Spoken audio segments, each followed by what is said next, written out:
Yo, everyone hear me? All good?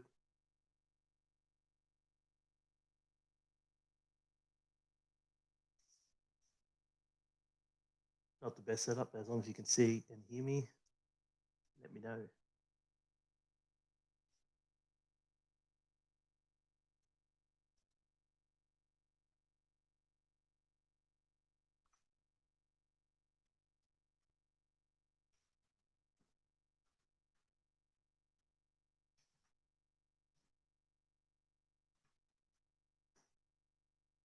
All right, so basically, don't do many lives, but I thought I'll do a live after the video on.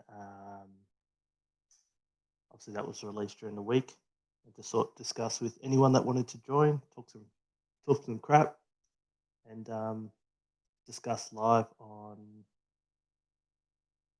which car I'm going to build and why we're going to build that, and etc. etc. So like I said, I don't do many lives. Just wanted to try it out. Not expecting a lot of people because I'm not a huge channel, but whoever wants to join in.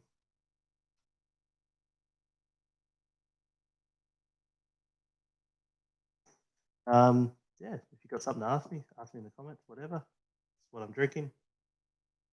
Just finished watching UFC. Um, yeah, interesting fights.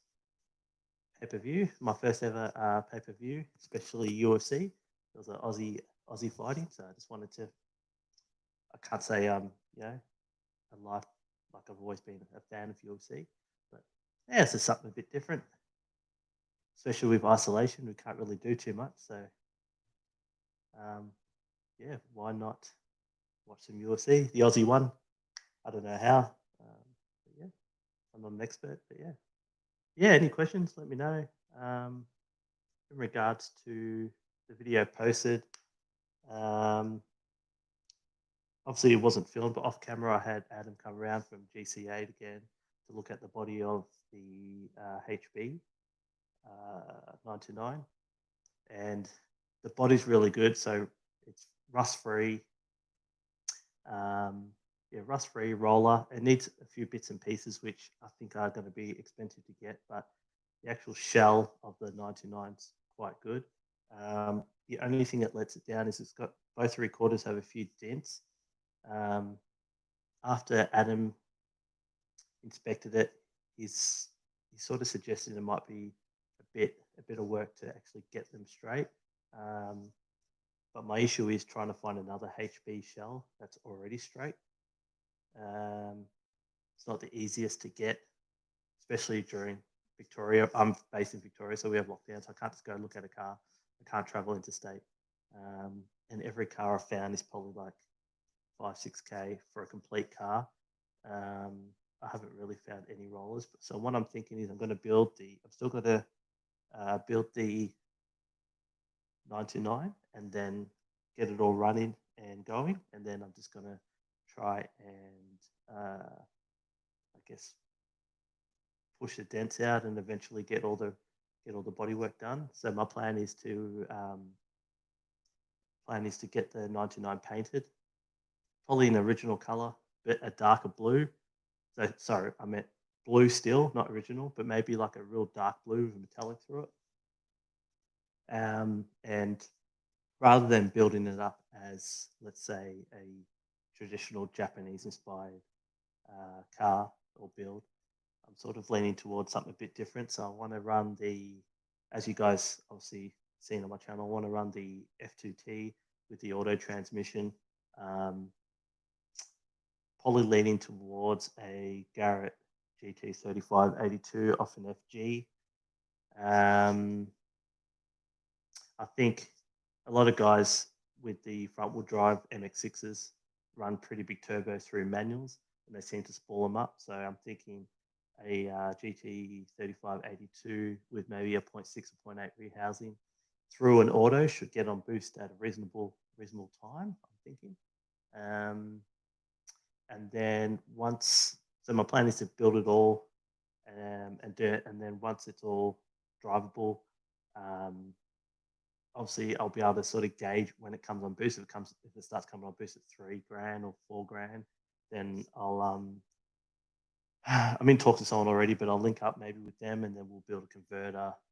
Um, I want to run some Convo Pros on it. So obviously, if you're joining the live, you're going to get a bit of background of where I'm going with the build rather than waiting for videos as well. But I want to run some Convo Pros, 7 or 8s on the rear, cheese cutters on the front, auto, probably, I'm guessing at the moment, probably 3.5 converter, but we'll spec it all um, once I drive it with the standard converter to see where it comes on boost. Um, a lot of you guys have been asking in regards to manifold. So obviously with the MX6, the intake manifold runs reverse. So number one, I can't use it because it's wrong configuration. Number two, after inspecting the MX6 manifold, I'm not a fan of the butterflies. I run two really small butterflies. So I want to change that up. So what I've got is I've got an E2000 van manifold. I'm actually thinking I'm going to take another page out of the Falcon guys and hone out where the little 40 mil, 50 mil throttle body goes, and run a pipe. Run maybe like a 2.5 inch pipe, and then run a relocated throttle body. And I'm leading towards I've got an LS1 throttle body. I'm hoping it's not too big. I've got to spec it up properly. But I got sent an LS1 throttle body. So I'm thinking I'll relocate it and then, run a relocated throttle body. As far as injectors, you guys would have seen from one of the videos, I got the 550cc injectors, which are FCRX7, standard FCRX7 injectors. After thinking about it a bit more, I may use them, but I'm probably, because I want to run E85, I'm probably leaning towards 1000 cc's or something. I need to talk to someone to grab a bit more information in regards to that, because I don't want to just set it all up and then have to pull the injectors out and do a bunch of things again. I'd rather do some things like 1000 cc injectors will run at 200 kilowatt, at 300 kilowatt. I don't think the F2T platform is going to be a powerhouse, but it's just something to keep it something a bit different. I don't see many, probably in Australia, maybe Puerto Rico or something, but I don't see many HB99 inspired draggy, like drag cars, I guess, with like convos and built auto and stuff. Most of the guys that have a 929 or something HB coupe have it more Japanese inspired. So I want to take a little bit from both and put my flair on it. But yeah, so that's basically probably run a 3-inch exhaust. Because I'm doing it on a budget, I'm probably just going to run a lock. Like, I don't really want to weld the diff up, but see if I can find some sort of locker for the diff. Maybe if you guys have 929s. I know we got Bennett's Garage in the chat, so he has a 929. Maybe if you can chime in and let me know what I can do for a diff center.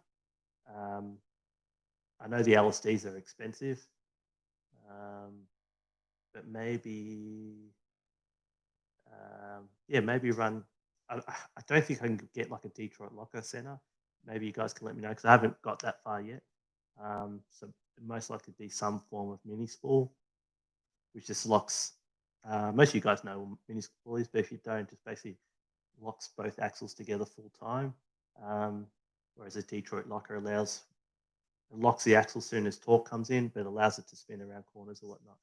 I'd prefer some form of Detroit locker or Aussie track or something, but I don't really want to run LSD. Number one, the LSD is worth more than the car. And yeah, so probably the combos will probably be, again, Bennett's Garage, if you can tell me, I think I was talking to you earlier on how wide we can go in the rear. I don't want any rubbing issues. So I'll probably go a 7-inch rear and then a 4 or 5-inch front just to give it that look. So I was just talking earlier, the shell I've got, I need a windscreen. I don't know what buttons they are, but the buttons on the left-hand side of the cluster are missing. I need a correct color driver's seat. Um, what else? I think one tail light's cracked. But overall, looking underneath the car, um, underneath the chassis spotless, it's all there. Uh, the car is completely rust free. So I think the car's just been used as a parts car by a few owners, and then obviously probably like if it's a parts car, they probably don't care about the body and muck around with it. But um, yeah, since I've can't really find a clean. I've got the money to find like a 2 or 4K clean, even a clean. I don't need it turbo because I'm obviously turboing it with a clean roller or something. But um, it's just sort of it's hard to find. So unless you guys got some leads, but yeah, not the easiest car to find. Um, the shell I've got, I paid $400, and it came from Country Victoria. Um, it had an FE 8 valve in it, carby fed, with the Jatco 4-speed in it. And I literally, as you guys would see in the videos, I literally just bought it for the Jatco 4-speed, and then I'm running into a bit of trouble. Um, I'm thinking yeah, after. See, the problem with me is I don't really come up with a game plan. I jump right into a build as most as you would, and then cross the bridges when it gets to it. But number one, after the box wouldn't fit in my wagon, the 4-speed, and then um, realizing I'm going to have to engineer it. Obviously, I'm streetcar culture, so we also do. We're official VicRoads affiliated car club, so we do club reg and stuff like that. So I can't be the face behind that club and run on H plates without having an engineer and stuff like that. I need to do it properly, and then that causes, in my mind, that causes me another issue because why am I going to spend the money to modify a tunnel and get it engineered when it's only the F2T platform that I know what might push 250 kilowatts, maybe 300 kilowatts, but that's stressing it out. So I don't know. I'm going to engineer the wagon and do tunnel work in the wagon. I'm thinking I'd go bigger and better platforms such as an SR20 or something. But yeah, let me have a look at the comments quickly before I start rambling on. What do we got? Go IDs 100. Yeah, I sort of agree. I've got to link up with someone in regards to getting some IDs. The next issue I'm crossing is obviously I've got to find ECU management. Don't want to spend 3K on a Haltech when that's obviously I'm trying to do a budget build. So it's looking like I'm either going to go something from maybe maybe go a micro squirt. I've been looking into micro squirts. So Mega Squirt do a micro squirt, which is just a real basic ECU, a budget ECU. Looking into something like that, or looking into perhaps an older ECU from 2000s or whatnot. Because the build I'm going, I don't need. I'm not going to be using trans brake. I don't need a top notch ECU. While it would be better, of course, I'm thinking the budget. Yeah, do I spend 20 grand? It's not really sticking to sort of. I wanted just a cool little drag inspired cruiser that I can sort of take out to car meets around Vic, have my branding, my street car culture branding on it, and just be interesting when I pop the bonnet. It won't have an LS1, it won't have a rotor in it. It will have a little 2.24 banger that are actually quite a good platform, and you don't that and a platform that you don't see in rear wheel drive too often.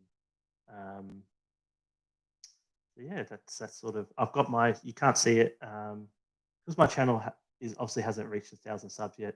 I can't live stream on a mobile device. So if I could live stream on a mobile device, then I could take it to the shed and show you everything. But obviously, for now, I'm aiming towards that. But for now, I'm just on a laptop. But behind or in front of me, behind the laptop, I've got picked up the head from Head Start Developments. So that's got double valve springs, a bit of porting work on the intake, the angle cut on the valves, machine work to fit the double valve springs. So that's all complete behind me. All I have to do is obviously put the cam pulley back on and stuff like that. So that's pretty basic. But yeah, let's have a look. Sorry, guys, if my big moon face is getting into the screen. I don't exactly have the greatest setup, but let's have a look. Sean, welcome, Sean. I poached you from Nick's Garage comments, and I'm happy you've always been a great supporter of the channel. So I appreciate you. If you're still with us, I appreciate you tuning in and always commenting on my videos and whatnot. Yeah, so yeah.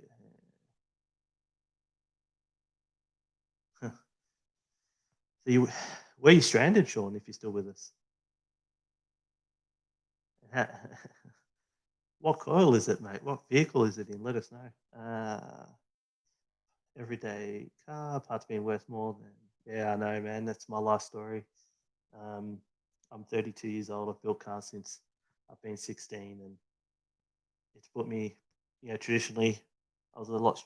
I wasn't the smartest with money back in the day, and it's put me into a lot of debt, just buying shit and not being smart with my money and this and that when it comes to automotive related shit. Um, so yeah, I had a little my sort of prize car. When I turned 18, I bought a little 808 RX3 sedan that was 13V turbo and whatnot, and yeah, I just sort of kept spending money. Probably back then they weren't worth. They were obviously worth money.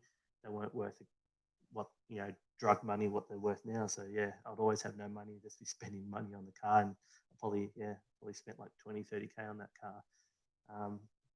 Back then, 18, 19, probably no, maybe 20.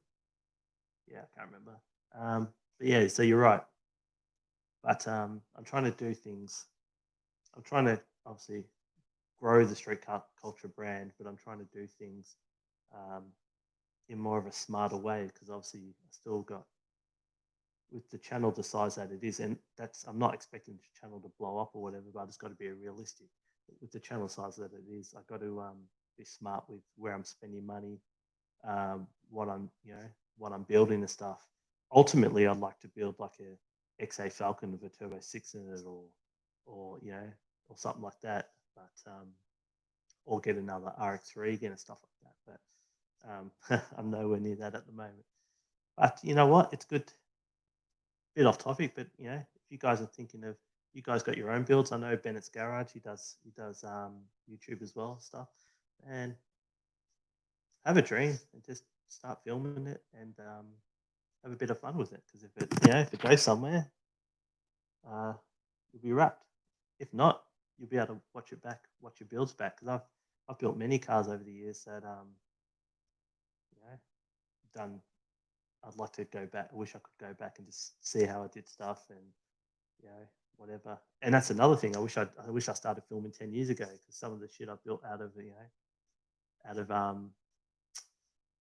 let's say my sister's partner's garage or whatever. Um, Even pre-garage, when it was just a driveway behind Picket Gate, I had two Series 1 RX-7s when I was like 17. Behind, just literally no garage behind two Picket Gates, and I thought I was going to be able to build them with that. So it's like all that sort of stuff. I wish I down to finding $100 Suzuki Alto that was stolen and recovered, and then putting wing mirrors on it, and Skyline rims, or whether it's leaving a note on the Volvo and picking it up. Or I've always come across something. So previously, I used to work at Burson Auto Parts, and the guy came in and he was looking for something for his HQ Holden. Because I'm a car guy and I was always building cars back then. I was always intrigued. So I was like, "Oh, what HQ?" And he's like, "Oh, it needs a water pump. I'm thinking of selling it." And I jump on stuff like that. So I said to him, "Look, how much are you sort of wanting for it?" Without even seeing photos or nothing. And he said, "Oh, I'm chasing 6K or whatever." I played it cool, got his details, and then as soon as he left, I hit up my manager at Burson's Barabin, which at the time was Anthony. And I said, "Man, I'm leaving work. I'm going straight to the bank. I'm getting cash out, and I'm just going straight to that guy's house. And literally 5 o'clock came, or I had 5K sitting with me, or 4K from the bank or whatever. And I went straight to his house, checked out the car. Um, I offered him 4K. Um, he took it eventually for this HQ. It was a HQ sedan, um, just a six, but it was painted red, retrimmed black interior. Um, blah blah blah blah blah. I ended up paying 4K for the car. Left my work van there, drove this car back straight away, and then I think I had the car for about a month. Spent about $1,000 on it, and then I ended up selling it for quite a bit of money. When I say quite a bit of money, it was over $10,000. So yes, I don't know. I've always just you know naturally just done stuff like that. Whether it's um, just be on the ball. If I see it, like only this week I left a note on a Honda City that's a street away from me. Those old Honda Cities, because I just thought they're cool, and I'd build a Honda City Turbo replica or something. Um, but yeah, that's just me. Like I can't. I've just always been a car guy, and I've always just found enjoyment and being at peace when I'm just tinkering with something, whether I'm just learning how to do it myself or whether I already know what I'm doing. But financially, being a car guy, as you guys all know, been into cars and stuff, it's not a financially viable option. But yeah, it's not always about the money anyway. Have a bit of fun, build some cool cars. Luckily, the head for the F2T head start developments in Moorabbin looked after me on that. So that little things like that. Even though I'm not a huge channel, but it all helps me, and it in a way helps them. They've told me a lot of you guys have reached out to them to just ask questions or ask for head work or whatever. And um, and yeah, obviously the F2T platform is not it's not what's going to bring my channel to stardom either. It's not a massive platform, but it's something I just wanted to do. Like in my opinion, not having to go at anyone, but in my opinion, if I wanted to grow this channel like that, I'd buy a BF FG Falcon and do a bunch of videos on that, boosting it up, doing springs and doing that. But that's just not what I'm about. While I of course want to grow this channel, I don't want to be a sellout either. I want to do stuff that I enjoy, and whether it's an old Mazda Volvo 164 that not many people watched, or whether it's my F2T, like that's just what I want to do, and that's what I'll do regardless. I want people to follow me because they see me as whether my editing is not the greatest or whether my projects aren't a HQ or a VN with a 5 liter in it, whatever an AE Falcon that's gonna explode my channel. I just want I'm genuine in what I like doing, and that's where I want my subs to come from.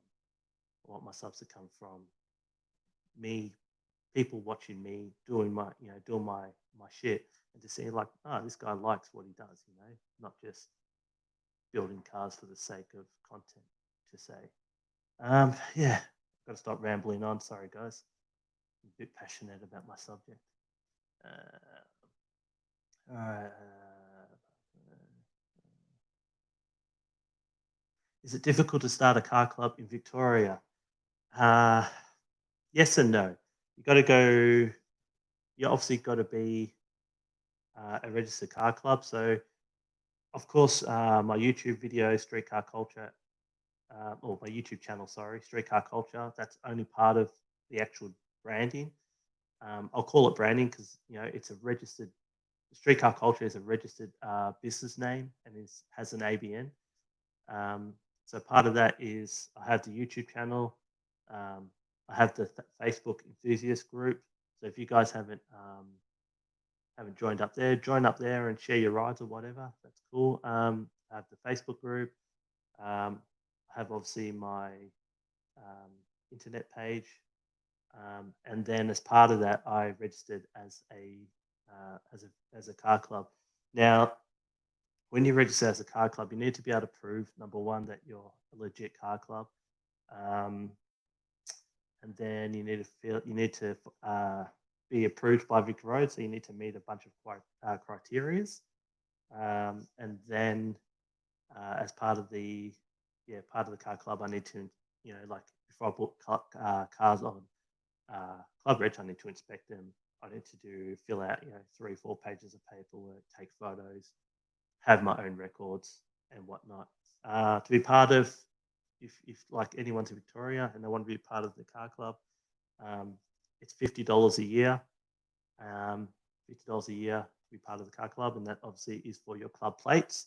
So in Victoria, you have to be part of a car club to get club plates. You can't just go to VicRoads to say, "Hey, I want club plates." So yeah, I just charge $50. I'm not making anything from it, but again, it's just for the joy of the car scene and the joy of me. I like seeing cool rides. I'm into everything. Um, that's just what I'm about. So it's never going to be a massive money maker. If anything, it's going to take up a lot of my time, especially when I want to do YouTube videos and stuff like that. But I enjoy seeing cars being put back on the road, and I enjoy seeing everyone's rides. As if any of you have watched What's in the Barn series, you would have seen. Yeah, I just enjoy seeing people like clean cars and seeing people's rides, and how they build things different to how I would build things, or if I see something, like I pick up on all little things I don't know. I think being a genuine car person, I guess that's what you're about. So when you watch my videos, that's only a portion of the name street car culture, but it's something that um, at first I was obviously a bit nervous. If you watch my earlier Falcon videos and stuff like that, I was a bit nervous and I didn't really have the setup for it. But where I am now, obviously got you guys would have seen I've got that big shed thing out the back. Um, and I'm getting a lot more confident in front of camera. I think the only thing that lets me down a little bit is I need to focus on my editing a little bit more. I've got a basic editing program, and I need to figure out just a few things equipment wise. Like everything's filmed on GoPros with external mics and stuff like that.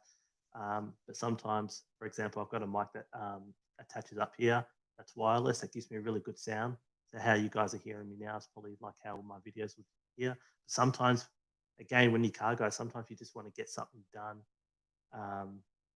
and you're sort of oblivious to like, or you're sort of a bit lazy. You just turn on the GoPro, have the little Rode external mic, and think that's okay, and you just want to get stuck into your subject, or I mean, your whatever you're doing without any issues, not issues, without.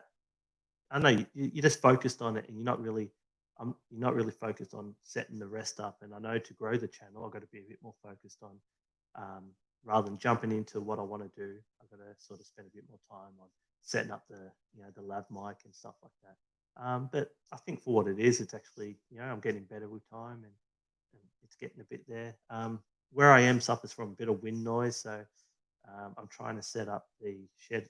I've got to fix up lighting. So most of my videos you see are sort of outside or whatever. It's because I haven't done the lighting in the shed as yet.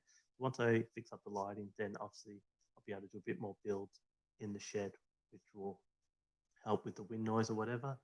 And that, as well as using the lav mic and stuff, I think will produce a bit better videos. Let's have a look.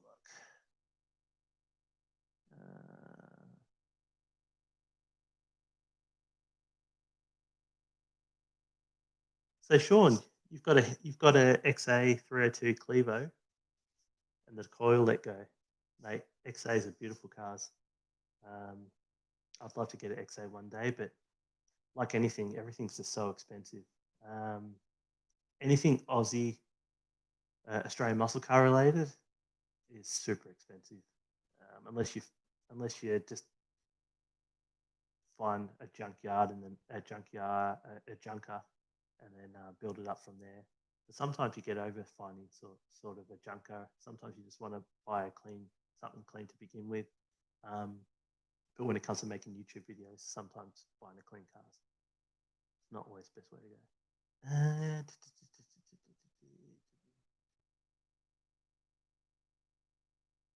Yeah, so Bennett's Garage, yeah, man. been built like yourself. We've probably both been building cars for ages. Um, yeah, ever since I was 16, man. If I started filming back then, it would have been the same sort of time as Mighty Car Mods, and I would have been the same. Not, I would have had the same sort of style videos, just building out of my, let's say, parents' driveway, as I said before, behind picket fence, just building rotaries or mucking around. Even if I didn't know what I was doing, just teach myself. It's the best way to learn. But yeah, oh man, I've missed out on. You can't really dwell on it, but I've missed out on so much content. But they say it's better late than never. So I'm definitely in the space to do what I want to do now. Probably financially in a better position too to do stuff, but I'm just a bit smarter with the way I'm doing things at the moment. But yeah, definitely agree with you there. Um, oh, thanks, man. Everyday car, great initiative to start your own club. Yeah, thanks, man. It was I don't know. I think I was talking to my partner Claire, and I sort of said I want to sort of get into this side a lot more, um, and do some videos and whatnot. And um, I had a whole list of names that I was putting down, and I don't know, streetcar culture just stuck with me. I just thought it flows really nice. Um, Everything I've done since I've been a teenager has always been about me doing a car to drive on the street. Like I do want to get into it, but I've never done drag racing, never done, um, racing around a track or everything or build a race car. I've just always wanted to. I've always tinkered with stuff that's been on the street. To drive with my mates, go cruising. I'm from Victoria, so if anyone's from Victoria, you go cruising, Beach Road or the Peen Highway or Princess Highway, and just cut laps and have a good time with your mates. Whoever, they would have their cars out, you'd have your cars out. I've got fond memories of my mate Daniel. He used to live uh, basically in the same street as me, just across the road. And Friday night comes or Saturday night comes, I'd be at his house during the day, and I don't know, as sort of young adults, he'd be installing his stereo and his EB Falcon, or he'd be doing something, and then afternoon comes, we'd go, be like, oh man, let's go cruising, Then I'd grab my car or I'd jump in his car most of the time or whatever, because that's another thing. When you're a car guy, you never seem to have a car on the road because you've either blown something up or you want to upgrade something, and even though it's working perfect, you take it off the road to upgrade something. Um, so yeah, I've got heaps of fun memories of um, hanging with mates and either helping them or just talking shit or drinking or whatever, and just having a good time. And then later that evening or whatever, you go cruising and you'd be out till sort of 2, 3 in the morning. Wouldn't be doing nothing wrong. You'd just be cruising, having a good time, cruising, and then you'd meet up with another car group here and car group there, and you just have a laugh and check out some rides and just have a good time. Weren't doing doughies in the middle of intersections um, or anything stupid like that. You're just cruising. So that's part of I guess part of the reasoning why I went to the car club side of things, just not the YouTube, because I wanted to bring that sort of vibe back, and I guess in my mind, the only way to do that was to um, start a car club, and because then if I got people joining the car club, like I can have meets, and I know, people would come out, go cruising. I find that's another thing. I found like a lot of people, a lot of organisations. I can't speak for other states because I'm in Victoria, but a lot of organisations would have meets, but then they'd go to a place, they obviously park their car there, and then they'd just talk shit for like an hour. And I don't mind having meets. Um, I don't know. I just miss those. I miss those cruising the cruising the streets type deal. Rather than just standing around, just talking shit when it's cold and nothing to eat and whatever. Um, and that's the vibes I'm trying to bring back. So I'm trying to, excuse me, once the COVID stuff leaves, I want to have like a sort of a meet, a car meet that's a bit different. You know, music playing, food there. But I don't want it to be a meet. I want it to be a meet and cruise. So like we, you know, we'll have that meet, and that meet might last for 3 hours or whatever. And it's in a location that you know you can come, park, talk some shit, have food, you know, listen to some music or whatever, and then you can jump back in your car and you and a couple of mates can cruise up, say a set, you know, street, come back, park again, or whatever. So these are all sort of ideas that are flowing through my head. But traditionally, streetcar culture, I don't want to just have meets. I rather cruise a bit more and whatnot. Um, but yeah, any other questions? I'm just sort of rambling on. Hope I'm not boring you all to death. Just giving you a bit of insight into, I guess, streetcar culture, why I started, what I'm trying to achieve, just having a bit of fun as a dude that just, you know, loves cars. I've um, I guess, rotaries most of my life. Um, so I am a Mazda rotary fan, but obviously I don't have one now. And as the prices get up, it's hard to get in that market again. So all the branding and the YouTube and everything is obviously building towards the bigger picture one day, which I'm hoping to obviously one day have the channel big enough where then I can build bigger and better projects, whether it's, you know, Australian muscle cars, um, Japanese classics, or whatever. That's just what I'm trying to build up to, and having a bit of fun. Hopefully, having a bit of fun and entertaining you guys. Um, hopefully, yeah, entertaining you guys. And as time goes on, obviously, the projects will change. I'm looking with the HB 929. I'm looking to get into doing a bit more drag racing stuff with that. As I've just said earlier, I haven't um, traditionally done drag racing. So I'd like to, as a car guy, I can't believe, I don't know, it just never interests me. I don't know why. I used to watch it. Just like, for example, I might lose some fans, but like burnouts don't interest me. You know, I just don't see. I don't see the point if, as a genuine car guy, to spend $30,000 on, say, a motor, and then have it on the limiter for 2 minutes, blow it up, spit coolant out, do head gaskets, pull a rod, whatever, and then jump on your car and go, yeah, cars. I don't know. I'm probably going to lose a lot of fans. That's just my view. So I've never been one for burnouts or whatever. I'll watch other people do it, but I just don't get the point of that. But I do want to get into drag racing. I think that will be something fun and a new experience, especially after watching Race Week. All the American guys do Race Week. So I'm hoping to build the HB, put a tow bar on it. I don't know if it's going to be this year, probably next year because of the stupid COVID shit we're going through. But you know, do like drag challenge and all that sort of stuff, or do some content where it might be a Friday night or finish work, take it up to Heathcote or something, and do some content up there. Just learning to have a bit of fun, and on top of that, seeing what a little Mazda 4-banger 2.2 can do with a tiny bit of development. Not going to be a powerhouse, but I mean, I think the HBs are pretty light, 1100 something. Maybe Bennett, you can let me know that. I think they're about 1100, something like that. But I want it to be street legal. I don't want to have a pure race car or pure drag car. I want to have a street legal car, go cruising, and then drive it to the track, drive it back from the track, and just have fun that way. Drive it slowly. Listen.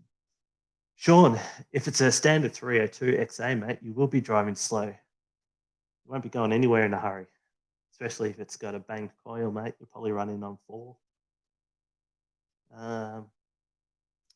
Is it a work 302 or is it a pretty stock 302? Because, man, loosen fans again, but stock 302s aren't the quickest. Planning to go on any organised car cruises soon. Daily driver, planning to go on any organised car cruises soon. Oh man, I would love to. As I said, I'm running a car club myself, so the biggest issue I've got at the moment is there's this COVID shit. I can't do anything. All other states are opening up, and obviously I'm from Victoria, so I've always got to. I'm just on the side of caution at the moment, so I'm just playing the long game and letting it all play out and see what I can do. But man, yeah, I do. Like I said, I do miss meets and cruises. We've just entered another 6 week lockdown, so I'm sort of thinking about sort of think about how I'm going to actually do content even because even stuff like picking up my head. Now that we're in a 6 week lockdown, I can't just go pick up car parts and stuff like that. I've got to be a bit, cautious of that. So, um, thinking the weather's been crap, but I'm thinking the next video will be because I've got the head back. I've got a metal head gasket and I've got ARP head studs for it. So I think the next video will be me cleaning up the engine block, um, putting the head studs in, putting the head gasket on, and then putting the head on, and then doing the timing, getting all that set up. I think that's going to be the next video. And then I've bought all new engine mounts and trans mounts for the HB. So I want to fix up. I just want to fix up some stuff in the engine bay first, and then so I think the next video. Don't quote me, but the next video will be putting the head on the engine with all the performance stuff I've got, then installing the engine, and then installing some of the stuff I got from. So Paul Broomy, he has his own channel. He's also part of Full Boost, so he donated like a fuel pump and stuff and a bunch of stuff. So I'm thinking, that'll be also probably the third video down the track, or whatever, doing the fuel system, getting some 1000cc injectors, working out the engine management. If anyone has connections with engine management or has an old ECU or something lying around, the F2T or the 2.2 liter I'm working with doesn't have a crank trigger, only has Dizzy. I can get a crank trigger for it. I've been put in touch with someone that does do that, so I can do that. But yeah, if someone has sort of an old ECU lying around that might work, happy to buy that off you, as long as it sort of isn't ancient, can do some stuff. Ideally, a Microtech. I'd use a Microtech, but they're all pre-programmed, and I don't want to buy a new Microtech because it's hard to find tuners for Microtech these days, even though I believe them to be still a good ECU. So yeah, just I've got to, like I said, it's probably the wrong way to do it. I probably should have had a whole plan and had parts and sponsors and all that, but I'm not big enough and stuff like that. So yeah, I'm just trying to suss out all that side of it. You guys might have seen in earlier videos when I started this series. I jumped the gun and bought a Chinese GT45 off eBay. I don't know why I did it. I think because it was cheap, and I was like, yeah, it's got like a 1.06 rehousing. And I was just T4, and I was just like, yeah, little 2.2 is going to have some boost, but I don't think I'll be running that. It's going to come on far too late. I'm thinking AGT35 82 off an FG, even internal gator still. That's one thing I have to suss out because I'm probably going to have to run between 20 to 30 pounds of boost on E85 to get the power that I want. The 2.2 litres are very torquey motors, so it's going to pull like a train. I don't really want to run sort of anything past 25 pounds, but you know what? I'm willing to do it because I've been told these motors are pretty strong from factory, and people run that boost through them quite regularly. So, and you know what? If it blows up, I'll just buy. If this block blows up, this is a factory block with 172,000 kilometers on it, which was running good in the MX6. So if this block blows up, then I'm thinking I'll do what most of the MX6 guys do and up the comp, so run rods, pistons, oversize it, stuff like that. And then I'm toying with the idea of running the um, the twin cam head, doing a bit of mods and running the 2.2, or whether I get an FE3. But I'll cross all that road when I get to it. For the moment, I think the F2T I've got perfectly fine. It's hilarious to see the little 4-cylinder bolted to the 4-speed Jatco, because the Jatco is like ginormous compared to the engine. It's hilarious. And I'm like, how's that little motor going to spin up that converter and that driveline? So most of the guys run, 3 to 500 horsepower through the 2.2s, but no one that's front wheel drive and manual, so no one runs them through a 4-speed Jatco. So I'm expecting it to lose a little bit of power on the 4-speed Jatco box, but I'm hoping to spec the converter correctly to get it on boost. And you know what? It all makes good content. So if I have to, I can run a little sneaky shot of 50 or 75 NOS to get it on boost or something. I don't know. Straight in the turbo like the Cletus boys, but I've got to keep it legal too. And being in Australia, Victoria, you can't do jack shit. I can't even probably put a pod filter and injectors or whatever. So I've got to be careful. But yeah, it's all fun and games. It's all part of the learning curve, all part of the process.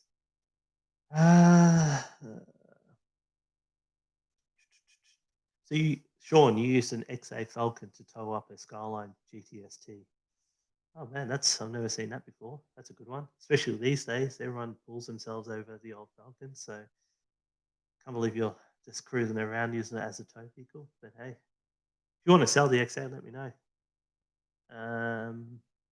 Call up Robbie McQueen at 430 in Tullamarine. He might be able to hook you up. Good gear. That's another good point. I always feel, I don't know, like because my channel's not huge and I'm still fairly new to it. I always feel weird in hitting up companies to support it. You know what I mean? I don't know. When I went into Head Start Developments, there was nothing pre-organized. I just found that they were local to me, and then from working local to them, I knew that they had a good reputation with machine work and head work or whatever. And I just called them up and said, hey, I didn't even tell them like I did YouTube or nothing like that. I just called them up and said, hey, I've got a little Mazda head I just want your advice on, and I want to get a bit of work done to it and whatever. Then I went in there and sort of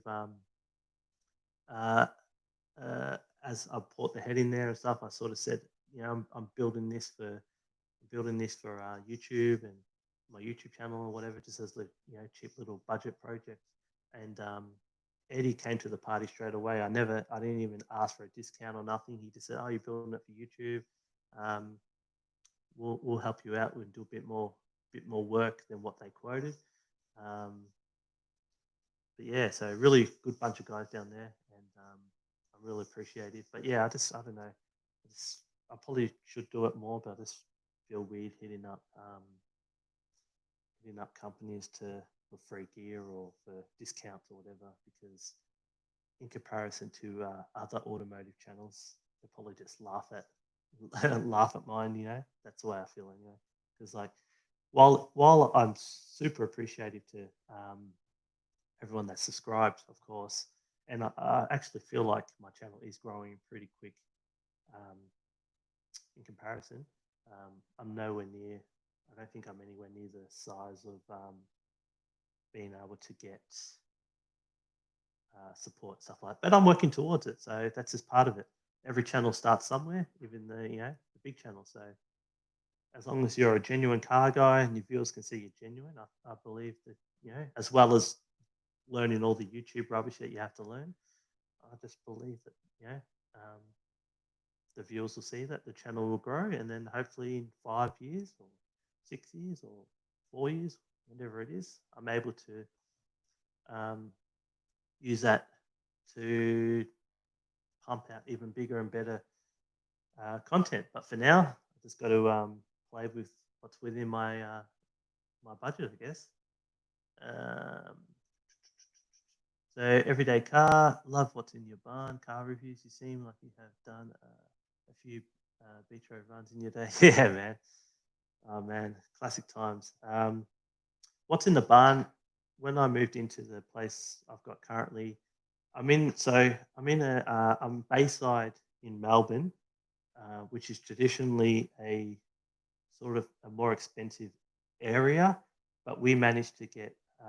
It's funny because like next door to us is two brand new apartments. Apartments, yeah, townhouses, I think, or apartments, whatever. Um, but traditionally, the area is an older area, but it's not cheap to get into this area. And soon as I saw, like, the house I've got is like, well, me and my partner have is like a little the original double brick home, unrenovated, just tidied up inside, but it's like a two-bedroom home. But I just saw like the huge barn style uh, shed, garage, whatever you want to call it, on the property, and I thought that is as cool as because it's like I said, it's traditionally an area that's a bit more expensive, um, an area that gets a lot of development and stuff, and just to see something that's built from the 70s, half fallen apart, with big barn door that opens and shut, I thought that's just ultra cool, and I got to, I guess, take advantage of that. And then that's where what's in the barn idea came to me. So I just did a bit of research to see if there was anything like that in regards to what's in the barn with cars. Um, and yeah, that idea came to me, and I thought just be hopefully another interesting way to showcase someone's ride rather than just taking it to a car park and saying, and filming it. I just thought it'd just be cool to do, even though sometimes I need to probably rehearse my lines a little bit more, but like doing a cool little spill at the start, even though you know what the car is, still revealing the car, um, and then having the having the not just me review the car because I'm not a car review guy. That's not where I want to. That's not the way I want to go with this. I'm not like Ross reviews or anything like that. I don't want to go that way. Um, but like actually having the owner part of like showing his car off, not just me say driving his car and saying, yeah, it's got this or it's got that, and he's done this, because ultimately it's not my car. Um, and that's sort of what I wanted to do with what's in the barn. I've got a few kinks to still work out with what's in the barn, but it's all part of the learning process. But yeah, I wanted to make sure I include the owners as much as possible um, with that series. So obviously with the COVID stuff, it's put a halt on that because I can't have anyone here. Going into winter, got to sort of watch the weather a week in advance to try and organize anything and work around people. But yeah, there's definitely going to be more what's in the barns coming up. Currently, the shed's full of both my cars. So it's got the wagon in there and I put the 99 in there. So I want to finish, because the weather's going a bit crap, I want to finish probably the 929 and then have all that drivable and where I want to go. And then start doing start pumping up what's in the barn. You can't see it, but in this room, I've got a whole whiteboard with a bunch of people that are keen to support what's in the barn and support streetcar culture. So that's ultra cool. So it's just lining everyone's schedule up or whatever. I don't know, but yeah, let's have a look. Robbie's moved to New South Wales. Okay, cool. Um, that's for the Wolf 3D. I don't know, Marketplace is a good place to find sort of old ECUs and stuff. The only hard thing is you can't test them, you know, and there's a lot of dodgy people in the world that could be just selling you a case and it doesn't work. And then I spent $500 whatever and it doesn't work. Do I still have my MX6? Yeah, MX6 is still sitting. So I've got a double garage, which I call a barn because it's amazing too. When I first started What's in the Barn, how many people got butthurt about me calling it a barn. But I'm like, if that doesn't look like a barn, then what does? The door actually it slides open. It's all like wooden and stuff. I'm like, man, it looks like a barn to me. Like whether it's traditionally Americans call it, have barns, whatever. That to me looks like a barn more than a garage or a shed. Yeah, it's a double car barn. So I have all my tools, both cars in there. And then, as you would have seen in probably some of the videos, especially when we're pulling the motor out of the MX6, it has like a little carport thing that runs off the side of it. So the MX-6 is just still sitting in there under the carport, motorless. It's complete, but it's just got no motor. And I've taken the ECU and the ECU wiring loom out of it because my original, the original direction I was going to go was to get it all running, get the 2.2 MX-6 motor running in the wagon or whatever it was with just the standard ECU and loom and stuff. But to be honest, I don't know whether I want to waste my time doing that because I can't really up the power. I still got to run a VAF, which is like another version of an airflow meter and all that sort of rubbish. And there's a lot of restrictions. Obviously, I've got hold of a couple of people that can do a chip and stuff in them, but ultimately, if I can just find a Wolf 3D version 4 or something, or if I can get a Microtech that's not programmed to a certain car or whatever, or old ECU, then I think that's a better option. Spend, even if I have to spend $1,000, whatever. I don't know. So I'm going to go to all the work of putting the standard ECU in and wiring, and then I'm going to have to rewire it and change it all up anyway because it's not going to be what I want. That's the thing I'm learning with YouTube too. A lot of other YouTubers, obviously because they're bigger and they want to make content and keep the content or series going, they'll go backwards to go forwards. So I could install the standard ECU, install my GT45, and say, "Hey guys, the turbo doesn't spool now." Oh no, I've got to swap it again. But I don't know.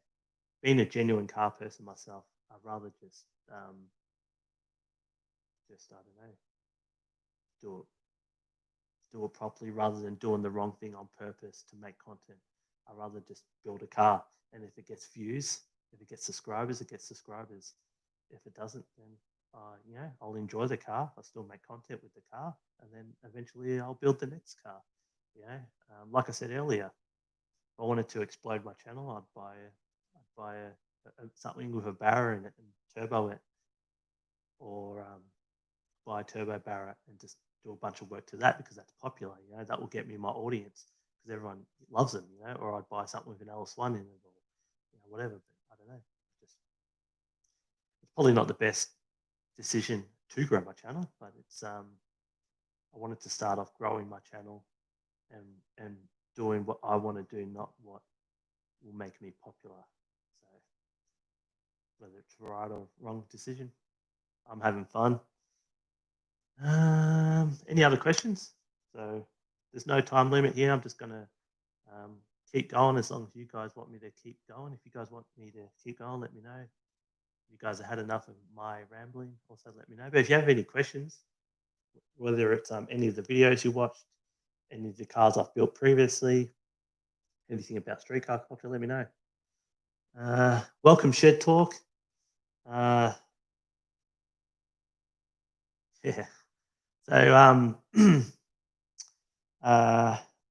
Anthony from Shed Talk, he's just in the chat. He hit me up ages ago out of the blue and just said, "Hey, I've sort of discovered your channel," and he's also another Melbourne guy, and he does the same sort of stuff as what I do, just build stuff from his shed.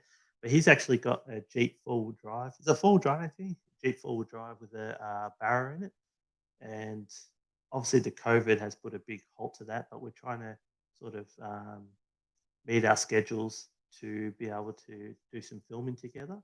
So I could show you guys, my audience, his Jeep barra, and then show him what he does. But we sort of link together. We share each other's channels on our YouTube page and stuff like that. But yeah, obviously with COVID, the line of work that he does and whatnot, it's a bit hard to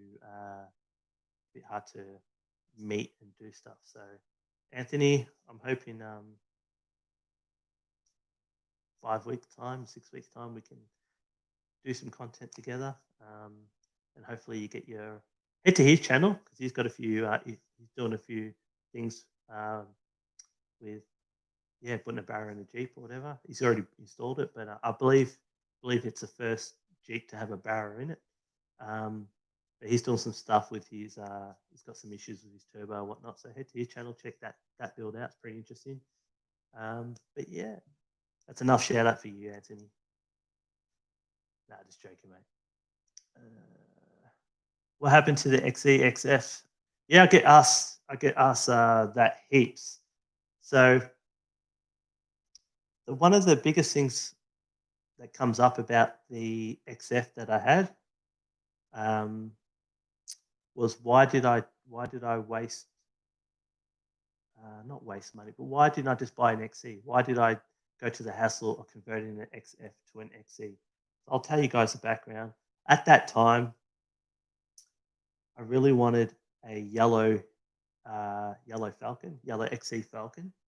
Um, and again, because I didn't want to, spend a fortune. I couldn't find a yellow Falcon, yellow XE Falcon.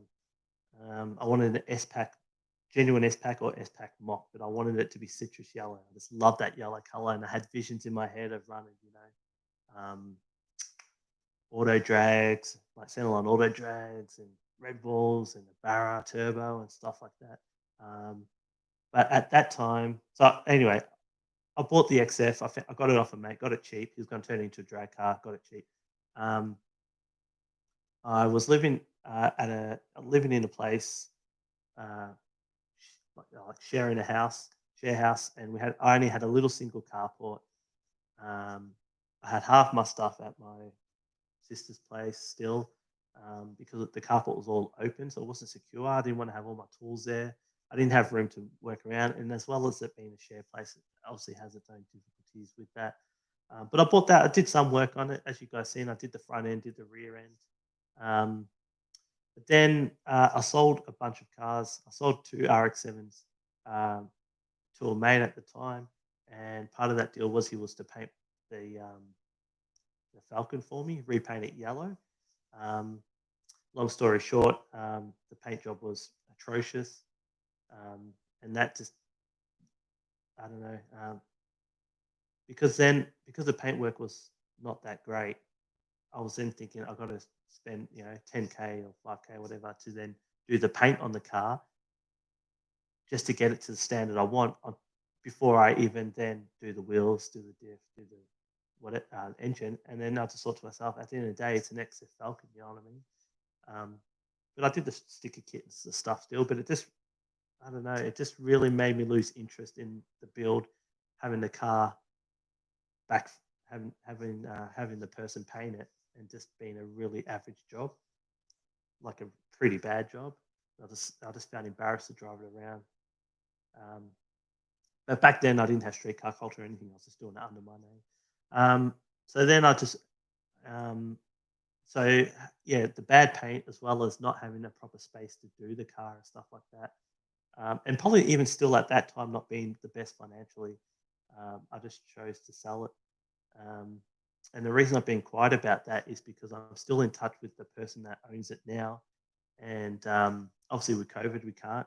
But I've been waiting for him to finish the car off. So then we can do a final finale video of showing you how it all looks now. But yeah, I sold it to a bloke called Chris back then. He has pretty much spent a bunch of money on it, done everything that I wanted to do that I didn't have the budget for or the motivation to, and he's turned it into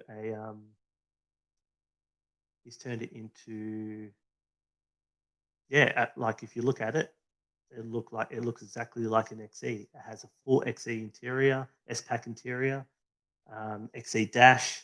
If you've gone through those videos, you see I was mucking around with different clusters and stuff. He's actually put a full XE dash in it, full XE seats, door cards, done a bunch of stuff to it, and the car looks top notch. So obviously on the live, if you guys are listening to the live, you'll know, but stay tuned because in the future I will do a final, like a finale video on that and just show you guys everything he's done to it. He spent a bunch of money. The car's looking quite trick now. A bit jealous, but hey, maybe one day I'll build another one or whatever. So, all right. So that sort of explains to you guys that are here what's going on with the Falcon. I had big plans for that, but I had, as I say, I had champagne. Yeah, I don't know. I had big plans for that.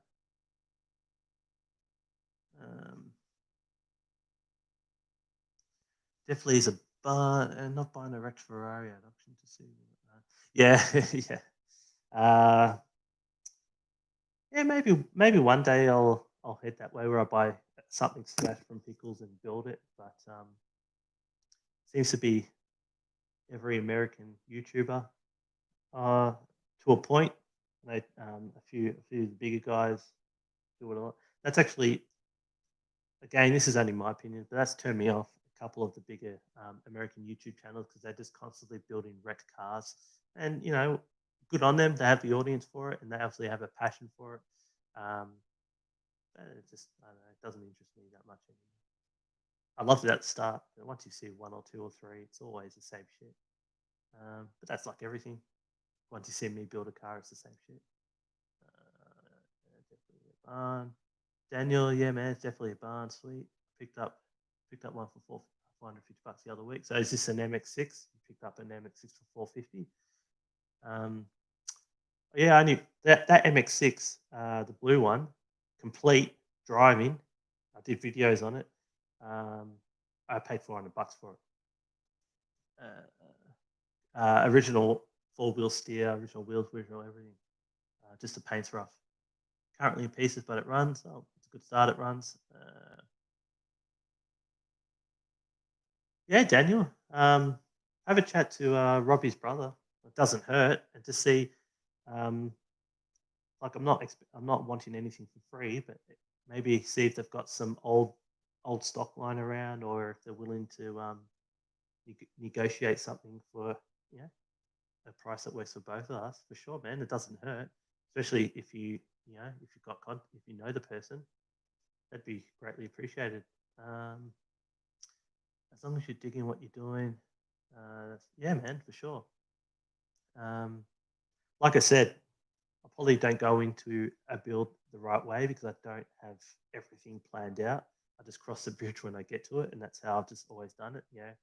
If I, like in my RX-3 sedan, if I blew the diff, standard diff, then I take it off the road and just put a Hilux in it. Whereas YouTube, because you're trying to bring out content um, regularly, um, you probably should have a plan. So you're like 3 or 4 videos ahead, and I was 3 or 4 videos ahead at all times, but it's a bit hard with COVID. It's a bit hard with the budget and stuff like that. So I'll get there. So yeah, man. So everyday car, fair enough. Sometimes you have to cut your losses with projects and move on with life. Yeah, man. I don't know. It was shattering. It was shattering to probably sell the car. Um, if to be honest, if the paint came back reasonable and good, I probably wouldn't have sold it. I probably just would have cruised at worst case cruised it around um, as a 250 crossflow just for a little while, just as an XC S pack mocker, and then see where sort of the future leads and whatever. But at that time too, I didn't know I was going to end up in the property I am with the shed I've got and whatnot. So in hindsight, whatever.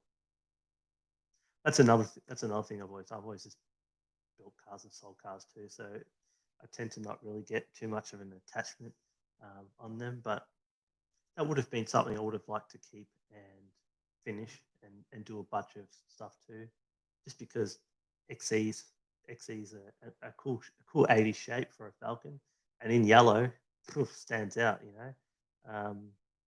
And then at that time too, Street Pro wheels were looking to bring out their black auto drags. So auto drags are like the drag rooms that are fully alloy with the little rivets around the edge, but you know the old school guys call them brake cookers or whatever. Um, at that time, they were bringing that out, and I was sort of like yellow with the matte black, Street Pro auto drags with the cheese cutters and dish in the back, slammed in the back. Having that I call it the Falcon squat. So you see XYs, XWs, and stuff. They always just squat in the back and look tough, and that's how I wanted DXE to sit. Just have a bright yellow, sick wheels, you know, um, cool Barra turbo setup. Wasn't to be, maybe in the future, but it wasn't to be then. Um, uh,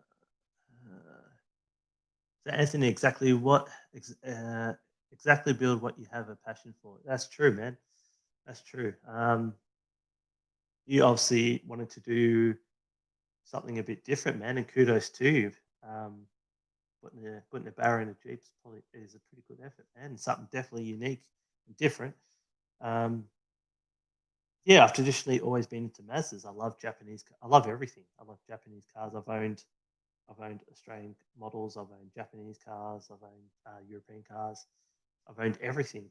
But traditionally, um, I love everything from the 70s. And then as I get older, I'm starting to like the sort of the 80 vibes a little bit more in the Japanese era.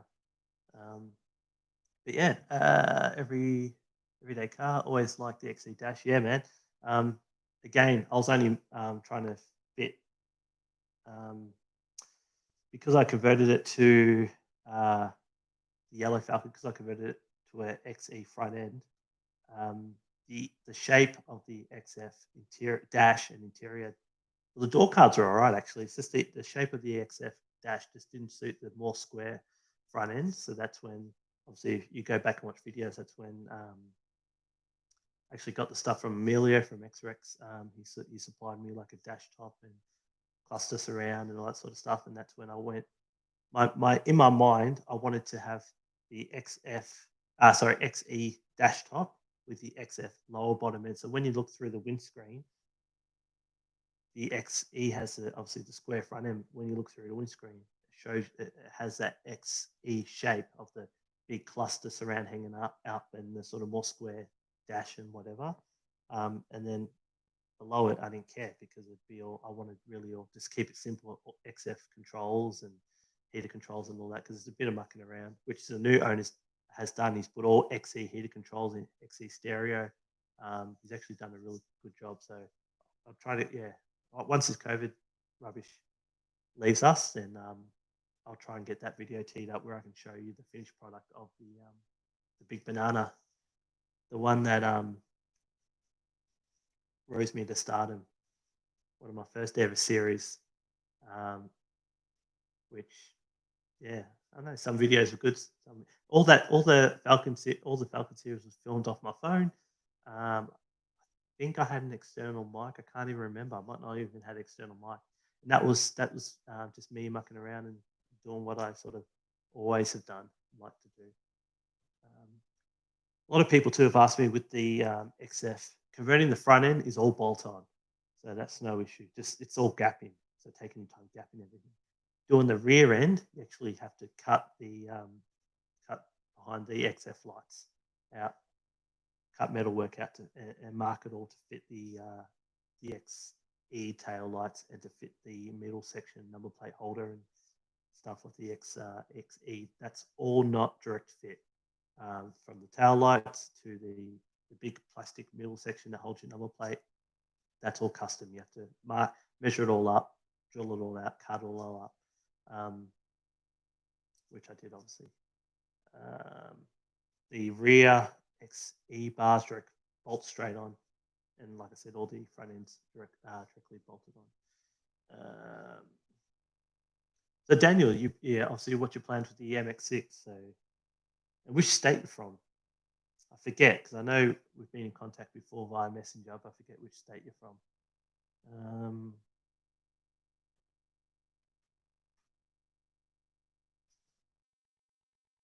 Um, yeah. Any other questions in regard? Even if you have questions into, if you want to know sort of what it's like starting your channel, the equipment I have, what I'd ultimately like to build, let me know. Like I said, it's Sunday evening in Melbourne. Um, Also, let me know if besides you, Sean, I know you're driving, but let me know what you guys are drinking.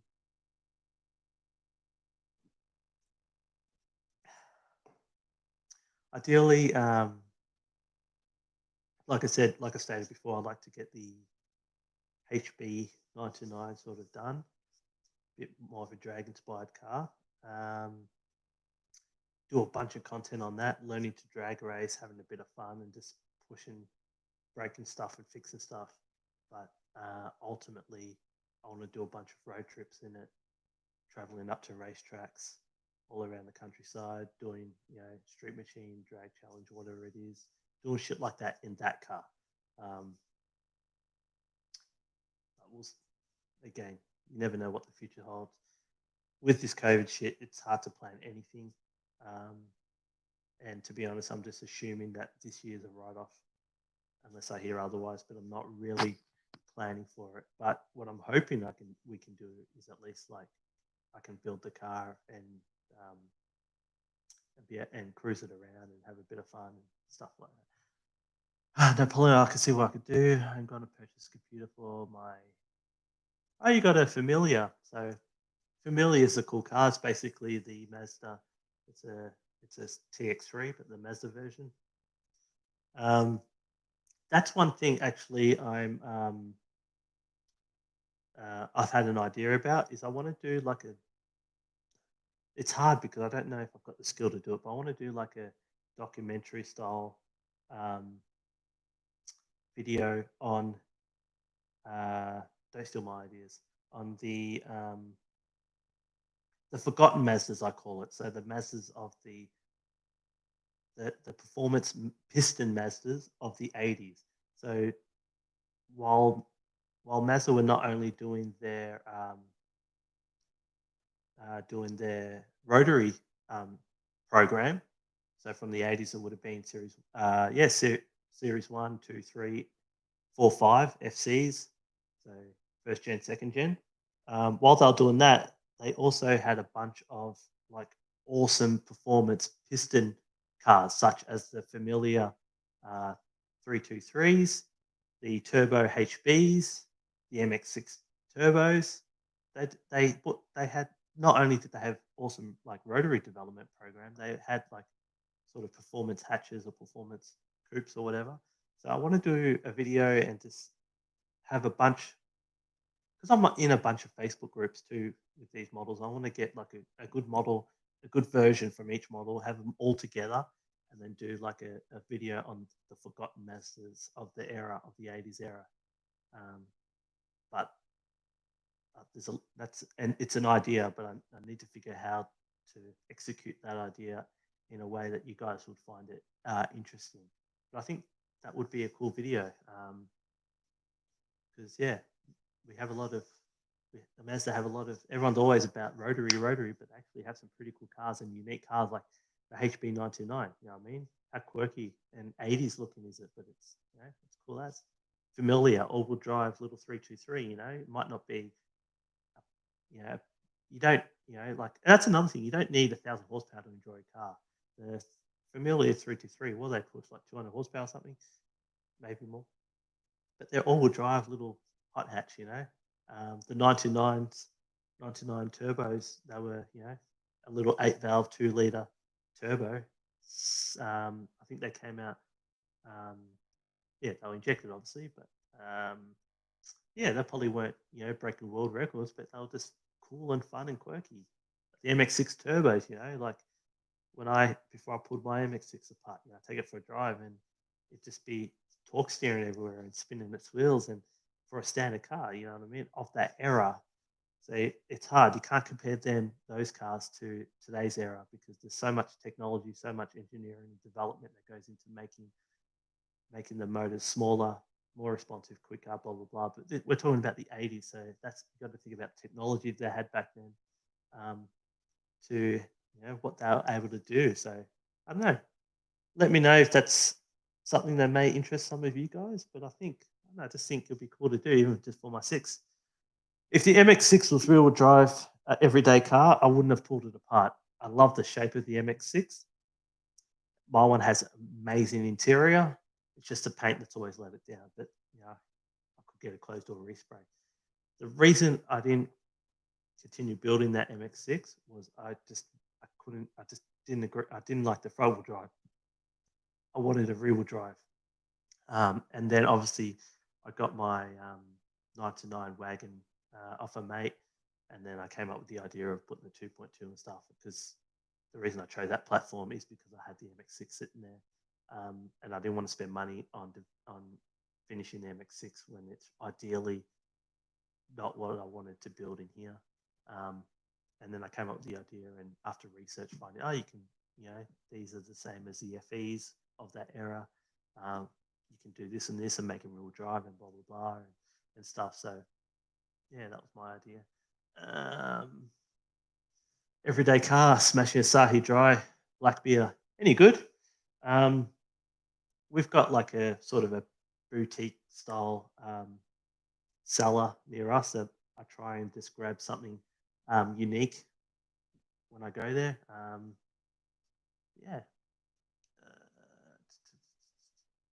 I'll message you soon. Daniel, I'll message you soon, mate. Got to leave to pick up dinner. Yeah, well, thanks for joining us, man. I appreciate it. Obviously, I don't do many lives. And being only my second live with how big my channel is, I actually wasn't even expecting this much communication. So I definitely appreciate you guys hanging out and typing in chat and just talking shit with me. Love it at work, man. Big fan. I appreciate it, Daniel. Thanks for that. I enjoy what I do too, man.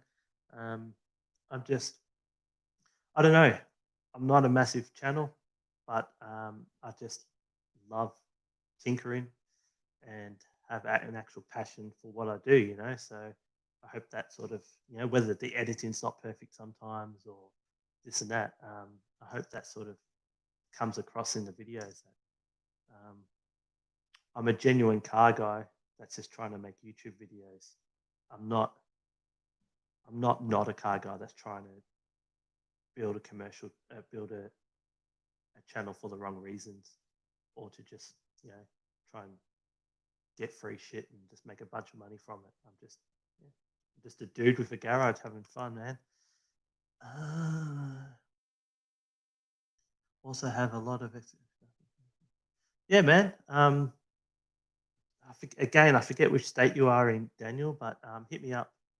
You've got my messenger. We talk on Messenger, so hit me up in Messenger, and perhaps I could suss out one of these XE XFs and live my dream again. Maybe version 2. It can't be called the Big Banana. It has to be called, I don't know, Big Pineapple or something. MX6 shape's very familiar to the S14. Pretty cool. Yeah, I don't know. Like I explained before, NASA has some pretty cool designs in the 80s. And I think the MX6 was one of them. So MX6 the same as the TX5, and then the Familiar is the same as the TX3s of that era. But if you look at a TX5 have a pretty huge following, but for some reason the MX6 has a big following, but they're not worth anything. But yeah, they're a really cool shape, and it's a shame that they are front-wheel drive. I even had, I was like, oh, do I cut it up and cut the floor up and put a diff in it? I was like, nah, it's not worth it. Yeah, the front-wheel drive does limit the MX6, but you have to disempower. Yeah, that's true. But a lot of guys in the States are running pretty big power out of their MX6's front-wheel drive. Up like to the top end of 400 horsepower, 480 horsepower, 500 horsepower. So that's pretty big power for a little 2.2 liter. They're really probably pushing them to their limits, but hey, yeah, I don't know. I literally only bought that MX6 because at the time I just saw it on. I'm a Facebook marketplace tragic. If I see something that's a good price, I get addicted to it. It's probably not a good thing either, but yeah. And the MX6 was running and complete, and it was literally complete and running up until I pulled the motor out. After pulling the motor out, pulling the head off and stuff, the balls look good. A little bit of glazing, but I mean, I'm not going to bother honing it or anything. I'm just going to tidy up the surface, maybe clean the top of the pistons up with some oven cleaner or something. Put the head studs in, metal gasket, the head I got from Head Start Developments, and just send it. Mark, welcome. Thanks for hanging out with us. Appreciate it. Been good to listen, mate. Interested to see how you grow with this. Definitely see you enjoy making content. I appreciate it, man. Yeah, like I said, I might not have the editing capabilities of, say, some of the larger channels. Um, but I enjoy doing what I do. But that is one thing I need to get on top of. I'm okay at basic editing, but I need to get my skill up on getting better at that side of things, because like I was like with my What's in the Barn series, I was dabbling with like cinematics and this and that, and I was really enjoying it. But um, when it came to the actual doing the editing on the software side, that's something I need to work on. But I think I'll get there, man. Um, uh, it's all part of the growth and part of the fun. Like I said, um, everyone has to start somewhere, and I'm just a dude filming and learning as I go on. Daniel, absolutely, man. I have experience in video photography as well, so maybe we could collaborate on your forgotten master idea. Sounds like a good idea. Oh, thanks, Dan. Yeah, man. Like I said, oh man, we got some stuff to talk about, Daniel. ECUs, Falcons, and editing. So I've had I've had a couple people reach out to me previously in regards to working with me on my What's in the Barn series. That people that have got experience in television and stuff like that. I have no issue with that. But my issue is I want to. I want to. It's so hard to me explain. I want um, I want the editing to be really good, but I don't want the edit. I don't want the editing to lose to overshadow the genuine content that's being provided. So I don't want I don't want it overly edited where it becomes um, more commercialized. I do like sort of um, the rough around the edges type content a little bit more than the constant cinematics, drone stuff like that. While that looks sick and I enjoy watching it, I don't know. Like I'll do that in the future. I'm not saying I'm not going to do that, but I do like the content being sort of just a bloke working out of his shed in his house, and I wanted the content to sort of come across a bit like that. But in saying that, like I explained previously, I definitely need to up my skill on that. So I just use a basic editing program. I probably haven't even unleashed the power of that editing program.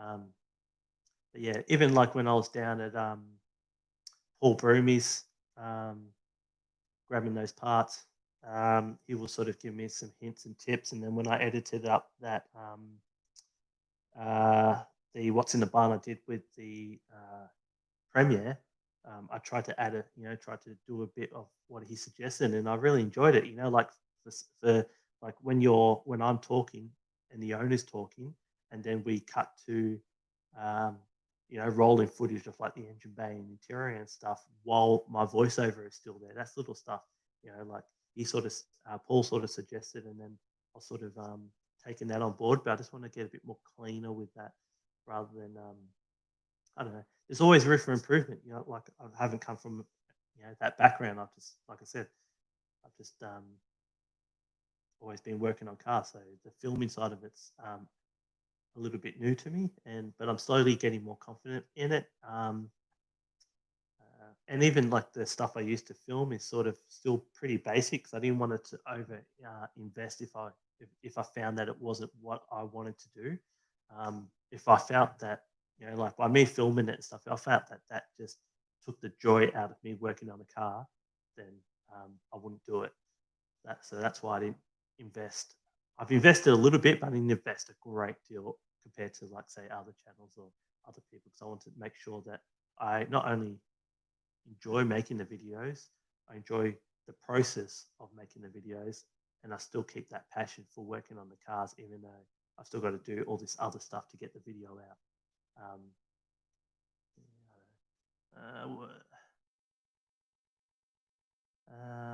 Anthony, Shed Talk, Anthony, watch the oven cleaner, mate. True, yeah, yeah. See, stuff like that. Even though I've been, working on cars for years, years and years and years, stuff like that. I've never really, you know, used oven cleaner to do pistons and stuff like that. So little advice like that goes a long way. So I'll do from that comment, I'll do from your comment, Anthony, I'll do research and I'll see what works best. But I'll give you a look in the next video, but it's got a little bit of carbon buildup uh, on top of the pistons. Nothing crazy, but I'll, like obviously if the head's off, I'd like to clean them all up. It's a no-brainer. But I want to do it the lazy way, not have to take the crank and piston and big end out and all that sort of rubbish. Because I know the block ran fine, so I just want to give it a quick tidy up and send it. So Daniel, no power to weight is where it's at. What I'm aiming for, and the car weighs 800. Yeah, so the familiars were front wheel drive and all wheel drive. Yeah, so I remember you've got the one that looks like you've got the first generation familiar, which is like the squarey type, early 80s type shape, not the more rounded later shape. Mark Rogers, do I have an Insta page? Yeah, I do. So it's just at at Jason Canal, so JASONCANAL, so it's just my name. There's like that's another thing. Streetcar culture obviously is a YouTube channel presence, has a Facebook group which you can all mingle in and send your photos of your car and have a chat and make mates. And we also have a bunch of other people that post in the streetcar culture Facebook enthusiast group, other YouTubers even, such as Paul Broomy, or whether it's Mechanical Stig or Daniel O'Grady from Wasabi Cars. They all post in there, so you not only will have my videos and other members' rides and pictures and stuff, you'll get other YouTubers' videos. So that's part of the reason why I did the group too, was to connect people, and I wanted a group that's supports YouTube videos, members' rides and stuff without I didn't want it just be me posting my videos. I wanted, if you're part of the group, I wanted you to enjoy whatever content there is, because whether it's my videos, Wasabi's Cars, or Benny's Custom Works, or Paul Broomy, we all bring our own style and our own content to the YouTube world. So that's what I wanted to share. So you can jump in the YouTube group if you want, or you can follow me on Insta. That's up to you, my man. The YouTube group is Streetcar Culture Crew, and then there should be a link that takes you to the group, and then one of us just has to approve it. I got Rocky. Rocky's a mod, so Rocky owns that RX3 I did on What's in the Barn, the orange one. I don't know, yellow or orange. I don't know what you call it. So he's a moderator, so he should approve you pretty quickly and get you enjoying the group.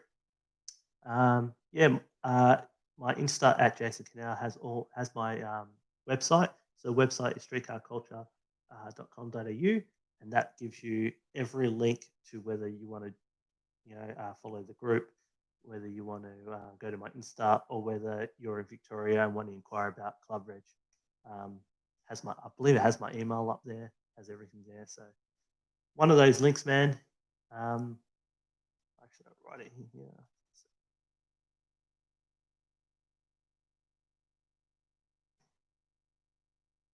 Yeah, so if you follow that link, if you get everything should be in there. Carby cleaner, Scotch Brite. Yeah, so I've got because I obviously have to scrape a bit of the old head gasket off. I've got little scraper tools, so I'll scrape all the old head gasket off, and then I'm just going to buy a little finishing block, just to sort of resurface the block, but just basically just get all the old material off. And then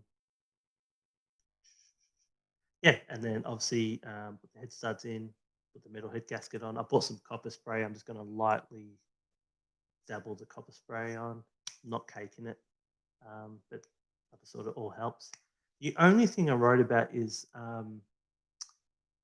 when I got the head done, they weren't confident in shaving much off the head due to um, obviously due to valve to piston clearance and all that sort of stuff. And I haven't exactly measured my because everything everything for the F2T, so the 2.2 liter turbo block or engine I'm using from the MX6, everything to do with that platform is either non-existent, hard to get, or a special order. So a metal head gasket came up for sale, and I just jumped on it straight away, but I didn't check what thickness it was or anything like that. So I still haven't checked, to be honest, what thickness it is. But in standard form, the F2T, I think, runs 7 to 8 compression or something. So he skimmed the head, um, but I'd have to measure the head gasket. I'm assuming it looks actually a little bit thicker than what a standard head gasket would. So 78 compression is already pretty low, and then it's either going to be the same or bucked even down a tiny bit with the metal head gasket. So I'm going to have to run a lot of boost, I think. E85, some aggressive timing, and a lot of boost to get it up there. And then maybe once I rebuild the bottom end, if this one blows, they seem to last for a long time. But if this one blows, I'll rebuild the bottom end, bump up the comp, and then probably make more power on less boost. But that's why it's another reason why the turbo rehousing, I'll ideally like a 0.6 to get it up on boost quick, because it's probably going to be a little bit lazy down low, but maybe the auto and converter will help that out. That's what I'm hoping anyway. I read a bit more comments. I'll take a look, Mark. I'll take a look. We've spoken before briefly on YouTube. I built in the Group C RX-7 down in Pakenham. Yeah, I think we have spoken some time ago. Hit me up after COVID, or hit me up on one of the socials, or follow the website link. Hit me up somewhere. Maybe once COVID sort of dies down in Vic, hopefully everyone does the right thing. But if it dies down in Vic, we can meet up and I can check your RX-7 out. Maybe even do, I don't know, a little video for the people if they want to see it, if you're keen, whatever. But yeah, another thing I have to get is I still have to get I have to get a timing belt kit, water pump, all for that. Oh, did anyone know with the Jatco 4 speeds? Obviously they're a pretty popular platform, but is there something off the shelf I can buy that, like a shift kit? Even though I'm not really rebuilding it, is there something I can buy just to help give it a bit firmer shift just for now? As like obviously I've got to stick within the budget. I'm not spending 5K or 4K on rebuilding a box.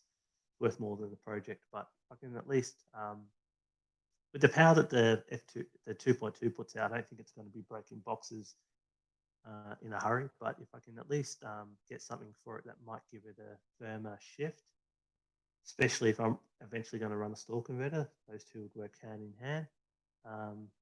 Yeah, let me know. Let me know in the comments. Like I said, I'm just hanging out here. So if you guys want to still hang out, I'll keep hanging out. If you guys are sick of me talking, let me know. But yeah, I'm into like rum at the moment. So this is what Sailor Jerry Spice Caribbean rum. I bought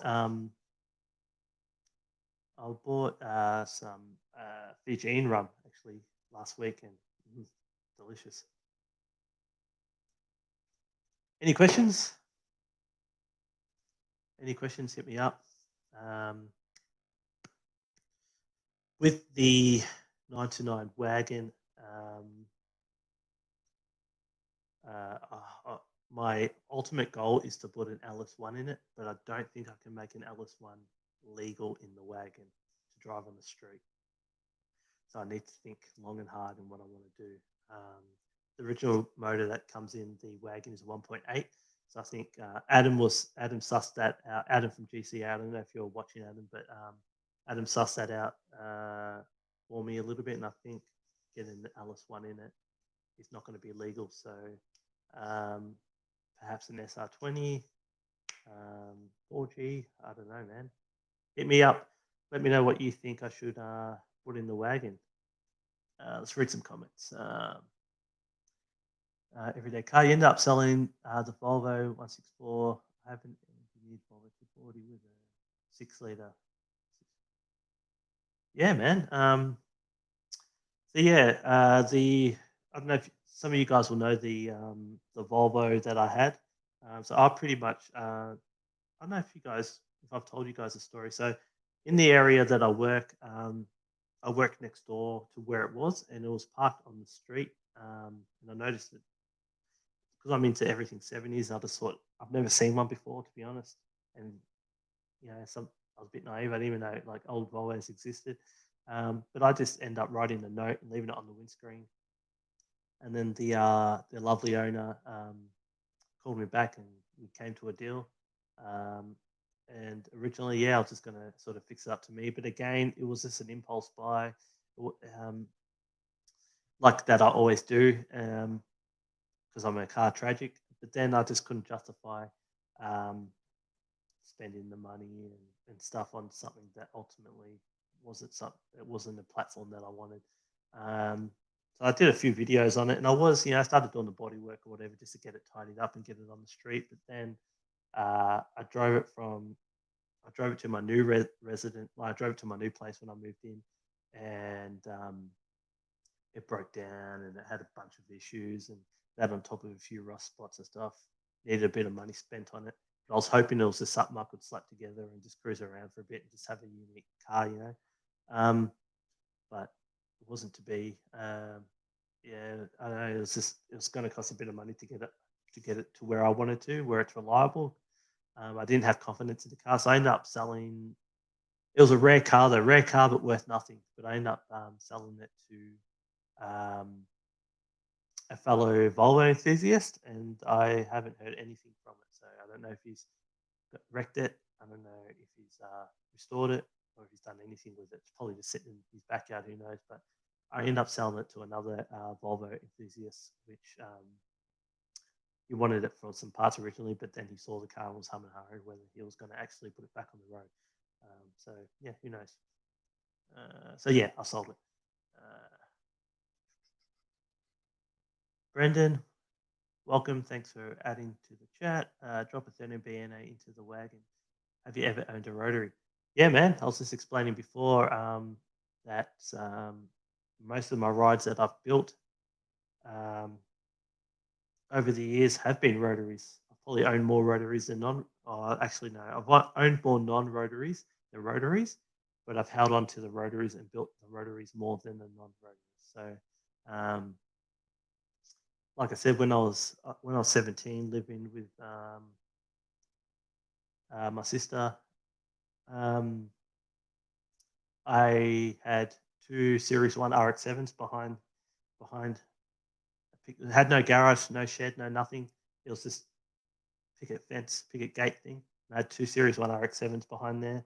The reason for two is I bought one as a roller, and then I ended up buying another Series 1 that I wanted to use the driveline from. And then I pulled me and a mate that lived down the street, Andrew. We pulled the 12A out of the donor car, and then I got another mate, Jed from Jed. If you're into rotaries, you know who Jed is. He pulled it apart. Or he comp tested it first and said, "Hey, it's really low on comp on one of the rotors." Then he pulled it apart, and then it just turned to shit, I guess, since then. Because as a 17-year-old, I had no money either. So, but yeah, my first sorry about that. My first purchase was two Series 1 RX-7s, a bright orange one and a red Savannah GT, which I ended up doing nothing with them. I think I sold both of them. But my first official registered car was a Mazda 929 HB 4-door. That was my first P-plate car. Slow as shit, automatic. All my mates used to laugh at how slow it was. The motor had been rebuilt and everything before I bought it, but it was just slow as shit. But I end up taking the if you know the 99 four doors, they have like solid headlights and a big grille. And I end up taking all that off and putting the coupe pop-up lights in it and putting some wheels on it and this and that, and just doing a bunch of stuff and just having fun with it. Then I sold that. Got into a BP wagon, which was probably the most reliable car I had. And then because I'm a car guy and I just probably an idiot at the time, I traded the wagon, which was a registered wagon, for a non-registered Datsun 620 Ute. And then I had the Datsun on the road. That was slow as shit. It had like a forklift motor in it. But it was still a sick. I just loved, like, I don't know. I didn't think when I was younger. I didn't think about the consequences of doing shit like that. I just thought about, oh man, I got addicted, and I'm like, oh man, I love that Datsun 620. Yeah, take my most reliable car.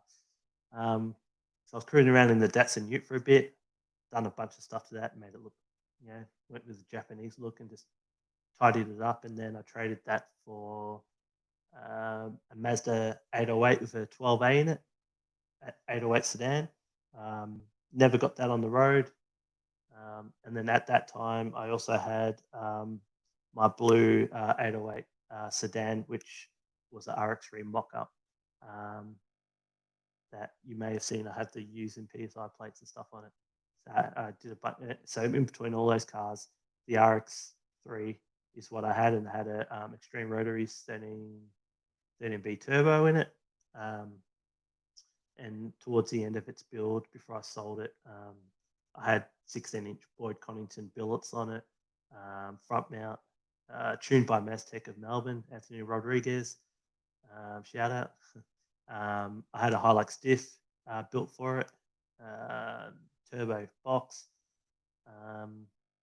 Oh man, I miss that car. I've never sold it, but I had a high flow turbo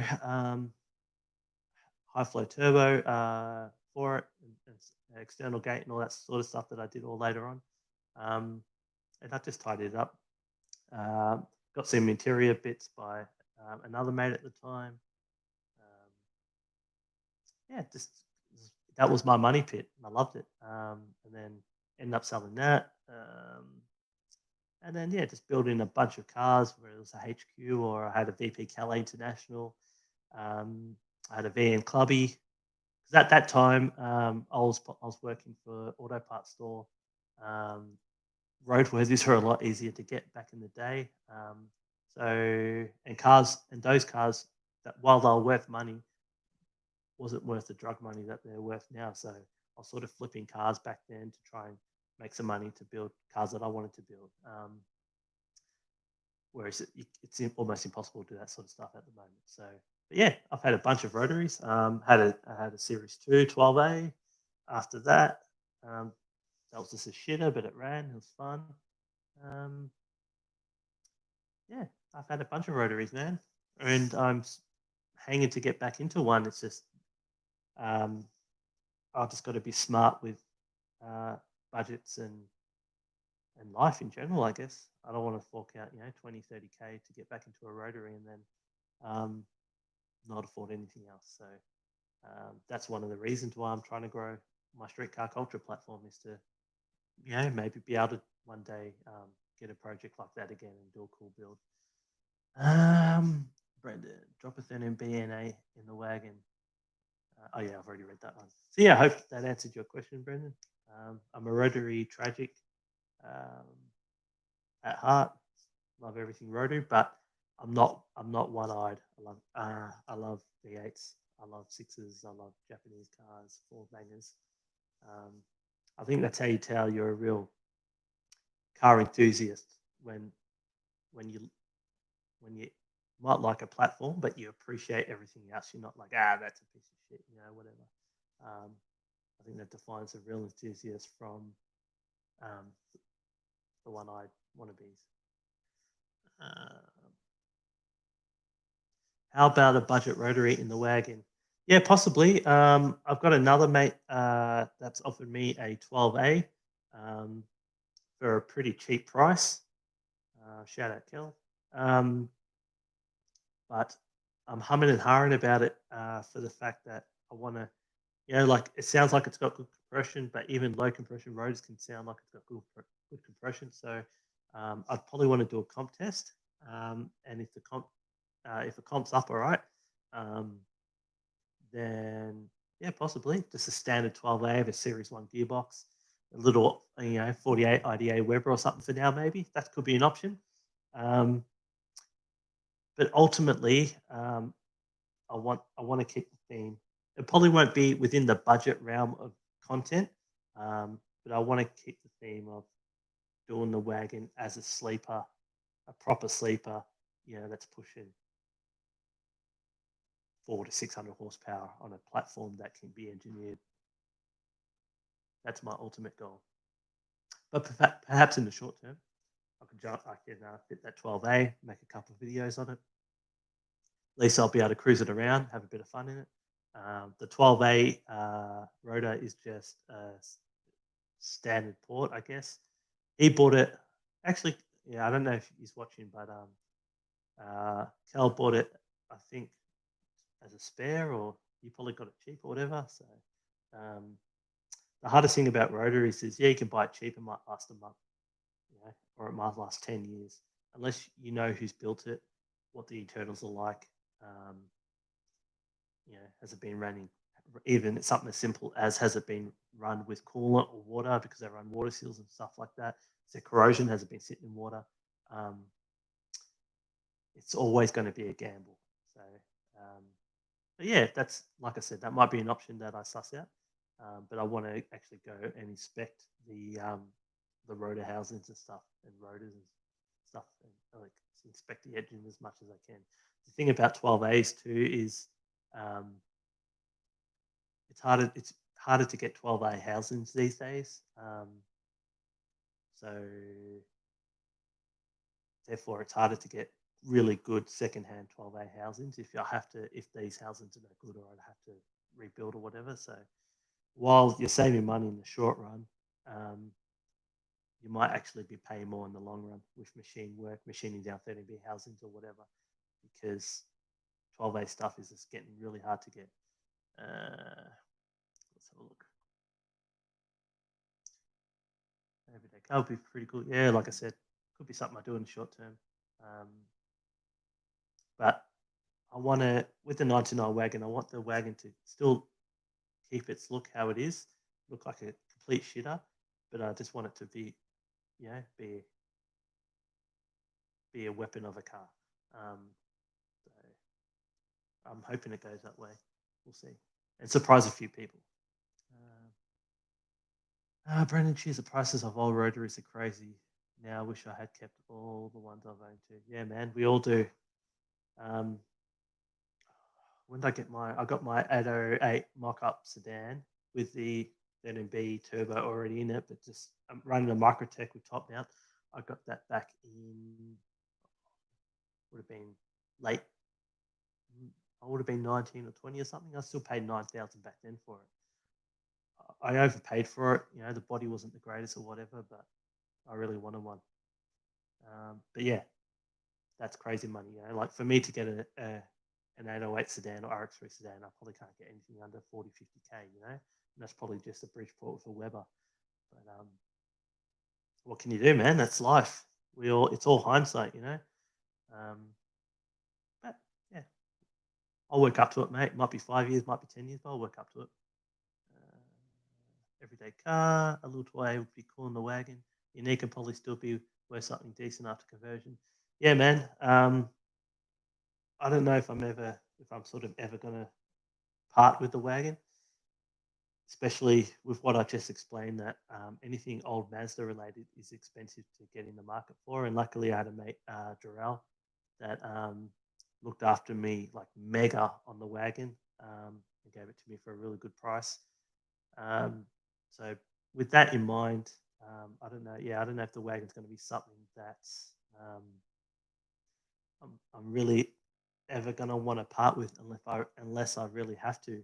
And um, and while it looks like all the stock sleeper in it, it looks fairly clean. There's still a lot I've got to fix up on the wagon. Like the wagon needs, ideally, the wagon probably needs 3 doors, or at the very least 2 doors that are rusted out. I've got, you might have noticed in some of the videos, I've got a little bit of bad rust on one of the Bailey channels um, up near the roof. So I got to get that cut out and fix that up. So if I could get some doors on it, fix the rust, that little bit of, it's sort of like a 10 centimeter spread of fix the rust on the roof, um, then I think, yeah, it will be a clean old wagon. But then um, where do you start? Where do you stop? If I'm replacing doors and doing that, then I might as well um, paint the bay, paint the body. Then I might as well paint the underneath and do this and that. So it's always a fine line. But I think I will at least fix the rust on the roof for now and maybe put some doors on it. Being a white wagon, um, most of them were white, so the colors, getting colored panels is pretty easy to do. Um, yeah, everyday car. Yeah, seems like you love that wagon. Yeah, man, it's unique. And to be honest, I never liked that shape before I bought it. I always thought, because traditionally um, the Series 3 929s, were always sort of the shitter of the series. Because if you look at 99s and RX4s, um, the flat nose and the pointy nose RX4s is what traditionally most people loved, and they look awesome. You can't blame them. You know what I mean? And I always, when I was into, like, when I had my rotaries or whatever, you'd see a Series 3, you'd be like, whatever.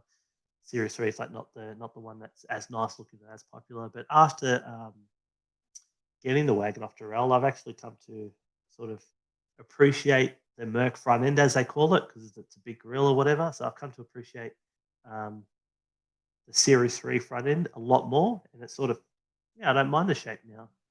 I'm never going to convert it to a pointy nose or front nose front end. It's not, I don't know, I just like, I do like the sort of Merc front end these days.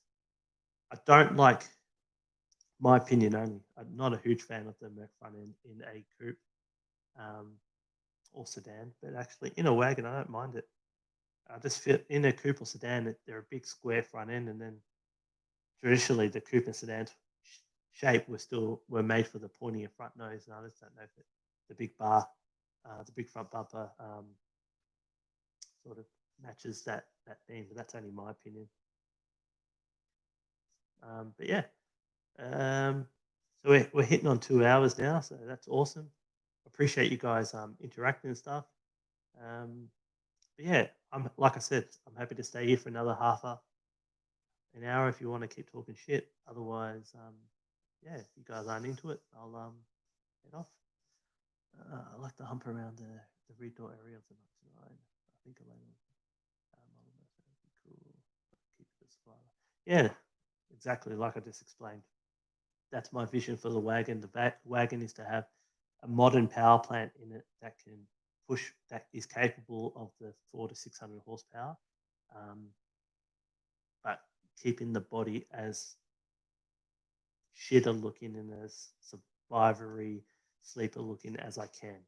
Obviously, I need to fix up a couple issues, but that's my ultimate goal. So roof racks will always be on it, front sun visor.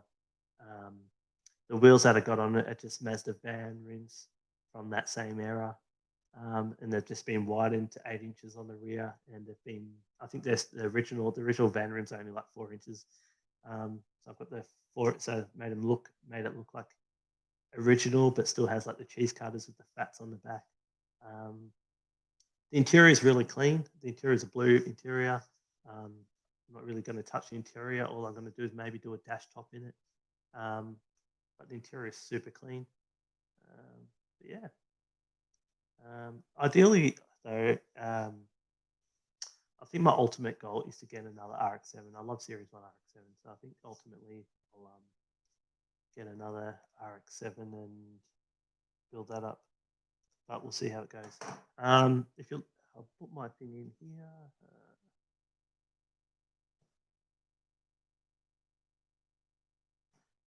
That's the link to the website. So if you guys um, want my Insta, want the YouTube page, if you haven't already, I would appreciate your support on YouTube actually. But I assume most of you guys are already subscribers. Um, that's my YouTube. That's my Facebook link, Facebook Enthusiast Car Group, and my email is in there for any club reg inquiries. But yeah, so yeah, at the moment, probably maybe tomorrow. That's when I might film the video on the new head and putting the motor back together. But because I got two cars in, the space is tight at the front, so I just need to make sure that it's not pouring with rain and stuff like that. Because I want to, yeah, like I said, I want to give the top of the piston to tidy up, clean the mating surface for the head gasket. Um, one thing I want to touch on is the exhaust manifold. I'm probably going to run the standard exhaust turbo manifold and then run, maybe cut off the flange because I run a T2 flange, I think. Cut off the flange and then run a J pipe to the T3 flange. So I can mount the turbo more forward, like sort of battery tray-ish headlighty area. And then that should give me enough room to run a 3-inch or 3.5-inch dump into a 3-inch exhaust straight at the back. And I want to run hooker aerotramber mufflers, give it that deep note, even though it might lose a bit of power with being turbocharged. I like the way they sound.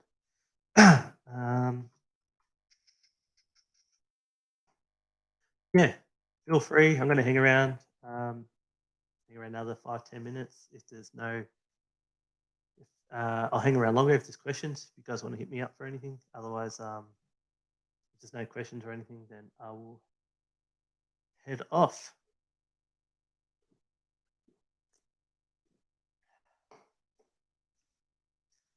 But yeah, like I said, once I build the HB, looking to get into a lot more drag racing stuff, drag racing content, a lot more road tripping content, and just having fun, man. Just showing you guys, like all I'm doing is literally doing what I do, filming or not filming. I'm just sort of just making little snippets and just showing you guys what the channel's about, what I'm about, and what I enjoy. And I think as I get older, that's one thing I'm lacking. I'm lacking like going on, building a car and enjoying it more. So I'd build a car and sell it when it's half done, or sell it when I've done it. And I don't actually get to enjoy the car. And yeah, as I'm getting older, and obviously I'm creating a car brand, street car culture. I want a car that I can actually be the face of the brand and actually enjoy it. So go on those road trips, take it to the track, and just do whatever. Hey, GC8 Australia, Adam. Adam's been a huge help with the channel. Adam's the one that helped me pull the motor out of the MX6. That was a big day, just because again I don't have voice or anything. That was fun and a big day. So I still owe Adam a favor of helping him out something, but obviously with COVID, it makes it a bit hard. And Adam's the one that's helping me with the fabrication and engineering side and just getting a few options out there. So appreciate you joining me, Adam. But yeah, anyone have any questions? I'm actually really surprised and it's awesome that I've been going for 2 hours and I've actually had good interaction and questions and you guys actually sort of enjoying the live. I appreciate that. Maybe that's something I can do a little bit more with the COVID situation.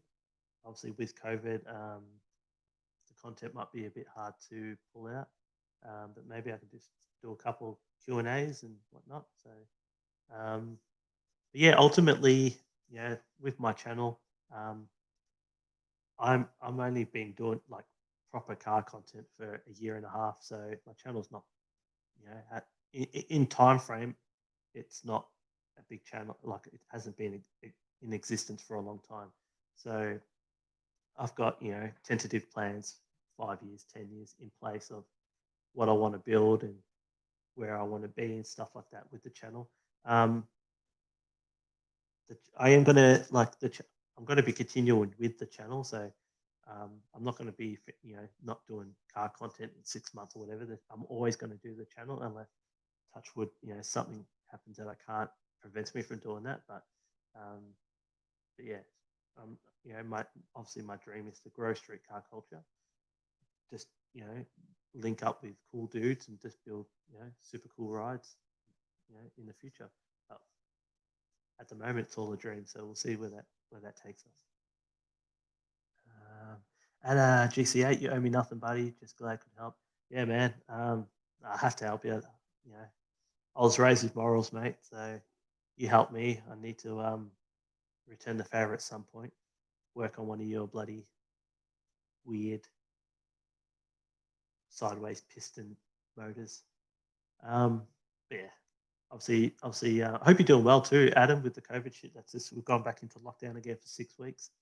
Um, hope all is well there, and then once we're out of it, hopefully we can do a few more things together. Yeah, Brendan. So with COVID has stuffed everything up, mate. So especially in Victoria, um, we can't do jack shit. So there won't be any car shows or um, what's in the barns or anything that involves another person coming over because legally we're not allowed to, mate. And as much as that's annoying as hell, what can I do? I just have to play the long game and wait it out. But it's just not worth. It's not worth the fine, mate. To try and have someone come over to film or what's in the barn um, or go to There's not even any car shows to go to, but it's not even worth the fine or anything in having car meets or anything like that. So because if I get fined, that's my ECU money or that's my drag rim money or something like that. It's not worth it. I've still got content planned, so like I said before, I'll do a video on building the motor, do a video on installing the motor, um, maybe wheels and stuff like that, and then we'll go from there, I guess. Um, better just type. Uh, where are you from, Brendan? Anyway, so Adam, how's your soupies going, mate? Are you up to anything there? I've always, Subarus are ultra reliable, but it's just I don't know. I've just never gone to a Subaru to build one or anything. I'm not as dedicated as GCA Adam, but always like the way that the always like the shape of the first gen STIs, and I always like the way that the Boxer sounds. But I've just never really, I don't know much about them. I've never really got into them. Besides they're a piston motor, I guess. But ultimately, one day I would love to show you like some rotary content and link up with someone and film some, like rotary tuning content or film some engine building content with one of like one of my contacts. But the problem with the rotary game too is um, there's a lot of not everyone, but there's a lot of people that are super secretive with when they build a rotor and they don't want to show you, or when they tune a car, they don't want to show you the hints and tricks and stuff. So it's whatever content I'm going to film. Well, it might be interesting to some, but it's going to be probably like real basic short version of whatever it is we're doing. So going okay, although the wagon needs an exhaust. Yeah. Which wagon's that? Oh, Subi. Mm. Adam, hit me up on Messenger and tell me if you've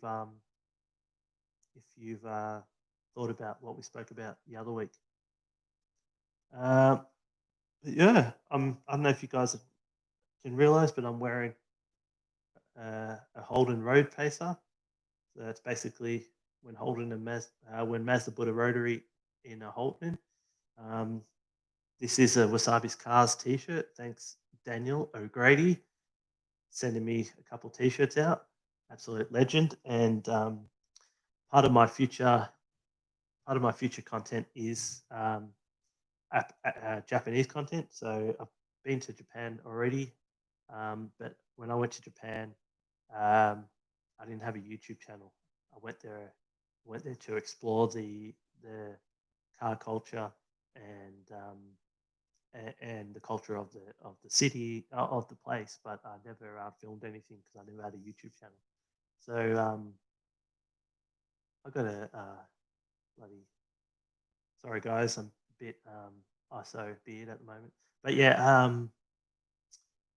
so I'm hoping to go back to Japan once all this COVID shit clears up. Um, film some Japanese car content. Maybe Daniel, putting you on the spot, but maybe hooking up with you and doing some stuff. And just having a good time. Because man, I found when I was over there, um, what I'd do is I would leave the hostel or whatever, and I'd just walk whatever random town I go to. I'll just walk the streets, the alleys, the streets, just looking for cool cars that that might be in the driveway or whatever. And I found a bunch. I found like Al Camino. I found yellow FD, FCs. I found a bunch of I believe them to be like the Datsun 260s and stuff like that under car covers, sitting in car parks and stuff. It's just a bunch of cool stuff in Japan. I love the culture there.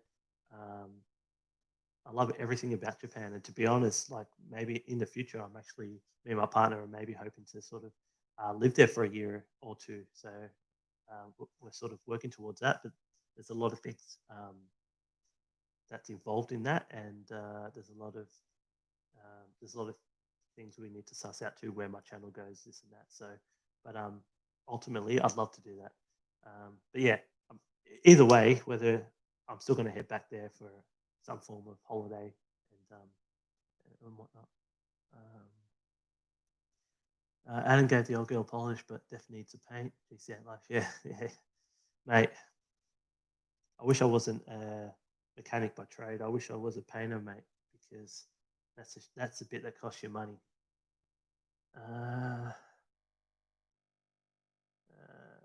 GCA, Adam, were they 12A or 13B? So which car's that, mate? Which one are you referring to is 12A or 13B? Would be cool. Would be cool to have a Mazda road pacer. The road pacer. I believe road pacer with 12As. Could be wrong. I've toyed with the idea of building a road pacer mock-up. The problem with that is anything old Australian classics or muscles cars are worth money. So for me, just to get that model car without rust and whatever will probably cost me 10, 15K. And then just to pull the motor out and put a rotary in it, and then find some guard mirrors and make it look like a road pacer. I'm taking the value out of the car if I go to sell it. Yes, it might be cool. It's awesome, but then is it something I'm gonna, like these the reason these didn't take off, number one is they're heavy as shit, and they probably performed like shit because the rotary performs better in lighter cars. And then people probably just couldn't get over what it is. But yeah. What YouTube car? So Brendan, what YouTube car channels do you like? Aspire to be? Agree with the lack of Australian rotary channels. Besides Misfire, I like watching Angel Motorsports channel. Yeah. Daniel Wasabi Cars, awesome dude, does great content. Just pumps out little videos sort of weekly or whatever. I love his videos because it sort of takes me back to Japan when I was just walking the streets. I wasn't looking for rust like he is, but when I was walking the streets and I'd see, a multi-story car park with their hoist parking mechanisms, and I'll be like 10 stories high, I'm like, oh, that's an FD, and I'll take a photo of it. Or I see a Japanese bloke driving an FD, a white FD, and I'll pull him over and be like, oh man, can I take a picture of your car or whatever? Um, or I'd see guard mirrors under a car cover and I'd get excited. So that sort of it brings me back to that. Um, um, car channels that I watch. I watch a lot of American YouTubers. It's hard when it's hard in Australia to do the content to the level that say the American YouTuber is able to do, for the fact that um, our laws are very different. So we got to obviously, if we intend to drive our cars on the street legally, we've got to stay within those boundaries. Otherwise, it's not only with like driving a legal car according to the government, but then I've got to be careful because then my name and my brand, street car culture, you know gets brought into disrepute or whatever. Um, but yeah, I watch obviously like probably most of you guys. I watch Cletus. I watch Booster Boys, PFI. I love watching PFI. I love Brent's personality. Brent's a tuner and the main guy behind PFI Speed. I love the personality he's got. You can, and that's what I connect with. You can see that he has a real passion with what he's doing. Sometimes he's annoyed, sometimes he's happy, but whatever it is, whatever he's doing, you can tell he doesn't take himself too seriously, and he really enjoys doing what he's doing. So they do some pretty rad stuff, a lot of Honda stuff, and that's something I've also been toying with, whether I put a K24 in the wagon. Like I'm open to anything. I don't care about purity with my wagon. I just want something that I want a platform that I know can do a good amount of power without stressing it out. And give me a lot of potential for the future. So yeah, I watch them. What else do I watch? Watch a little bit of Street Machine Carnage. You guys have put me on the spot. What else?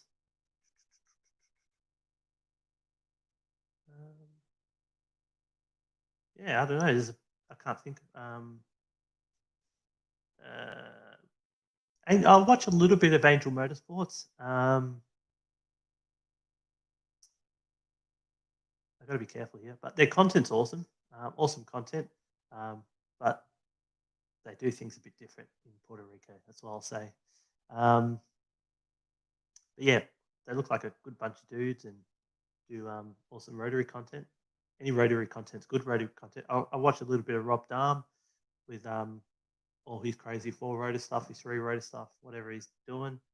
Yeah, man. I basically no matter if the YouTube channel is large or small, I just sort of, if I enjoy what they're doing, I just watch it, and then the next series, if I don't, then I don't. I try and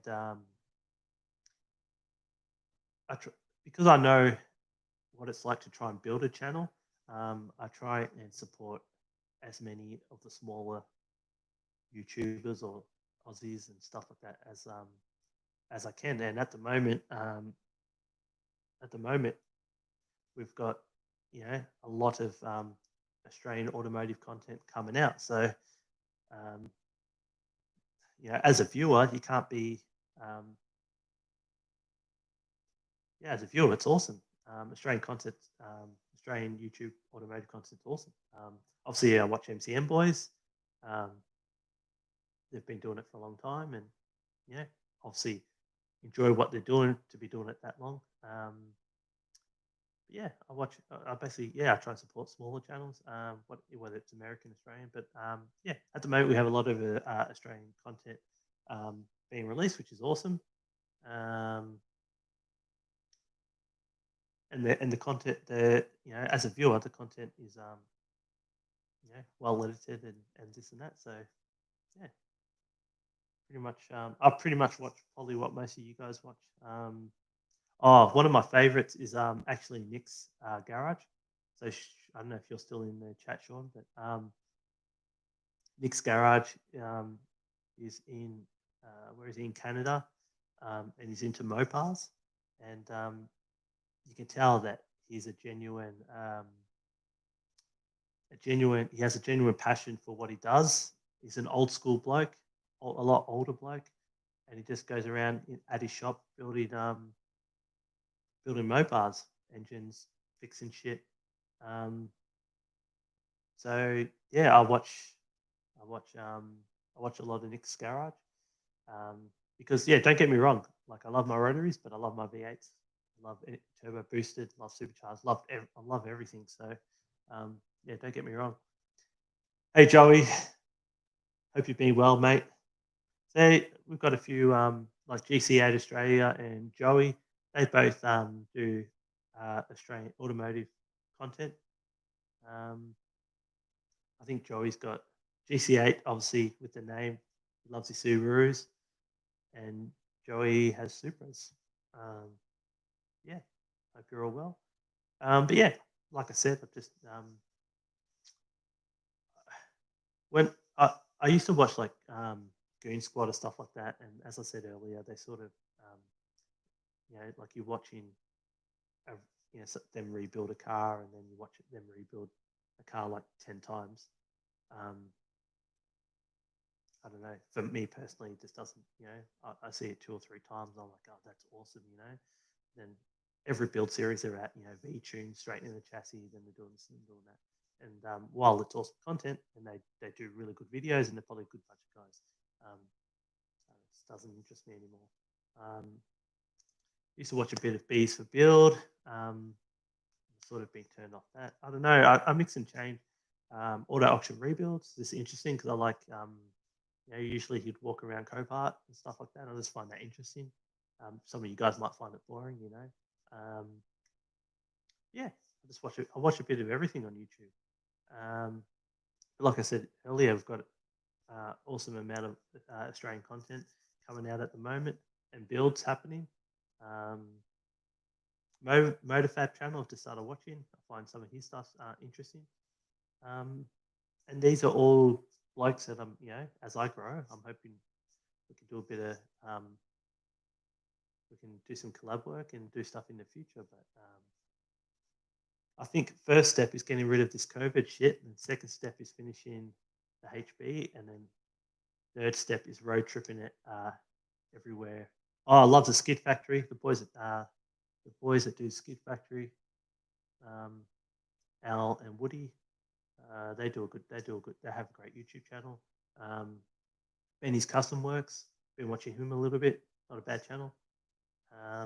So blokes like that, like I'd love to finish my HB and then say, I don't know, cruise up to Sydney or Queensland and do some content with those sort of blokes and just have a good time, But the problem is some of those blokes, are not only running the YouTube channel, they're running a business, so it's hard for they're going to make it viable for them too. It's not just about, as much as I want it to be, just about the passion for the car culture and having fun and having a laugh. They need to go within their schedule and need to make it viable for them. So it's not always the case. And on face value, when you look at my channel, 800 something subs, and they might have 200,000 subs and stuff, it becomes a bit hard to do collab work and have a bit of fun and stuff. So, but hopefully all in the future. You never know, I'm just like I said, I'm just a simple dude, man, just having a bit of fun building cars, and hopefully in the future, opportunities and doors open, of growing the channel and collabing with awesome bunch of people. I've already managed to collab with a good bunch of people, like GC8 Australia, Adam. If it wasn't for us connecting through YouTube avenue, I would have never met him. I would have never known he's a good bloke, Now I consider him, like part of the team and like a friend, So it's like even Joey, like I've never met Joey, but like, meeting through the YouTube community, another good bloke. So it's it opens a bunch of opportunities. So not always business opportunities, but just meeting new cool people that have the same vibe as you and enjoy building cars and just having fun too. It's not always about the big channels, that have a lot of subs and pumping Patreon and merch and stuff. It's also about the little channels that have a genuine passion for what they're doing too. Um, and sometimes you find some hidden gems in those smaller channels. Yeah, Nugget Garage. I started watching. Uh, Sorry, guys, my throat's a bit. Nugget Garage. I started watching. You can tell that they enjoy doing what they're doing and just having fun making videos. They come across like they don't care and shit like that. But I think that's just a bit of a front because that's what connects with the audience a little bit more. Um, yeah, there's so many ways you can take it as making videos on YouTube. Like I don't class myself as a YouTuber. I'm just making videos for YouTube, doing what I enjoy. But if it was more of a business side, then I'd obviously say like Cletus, you'd put on a sort of a personality, and then that's what the audience connects with. So, for example, this is my opinion only.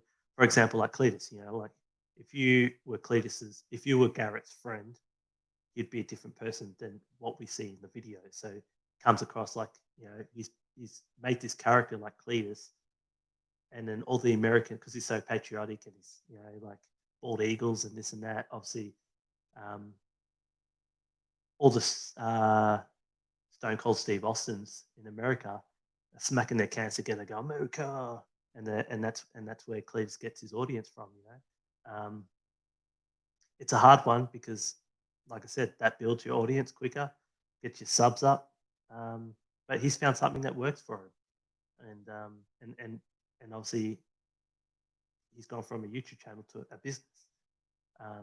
But like I said, I don't.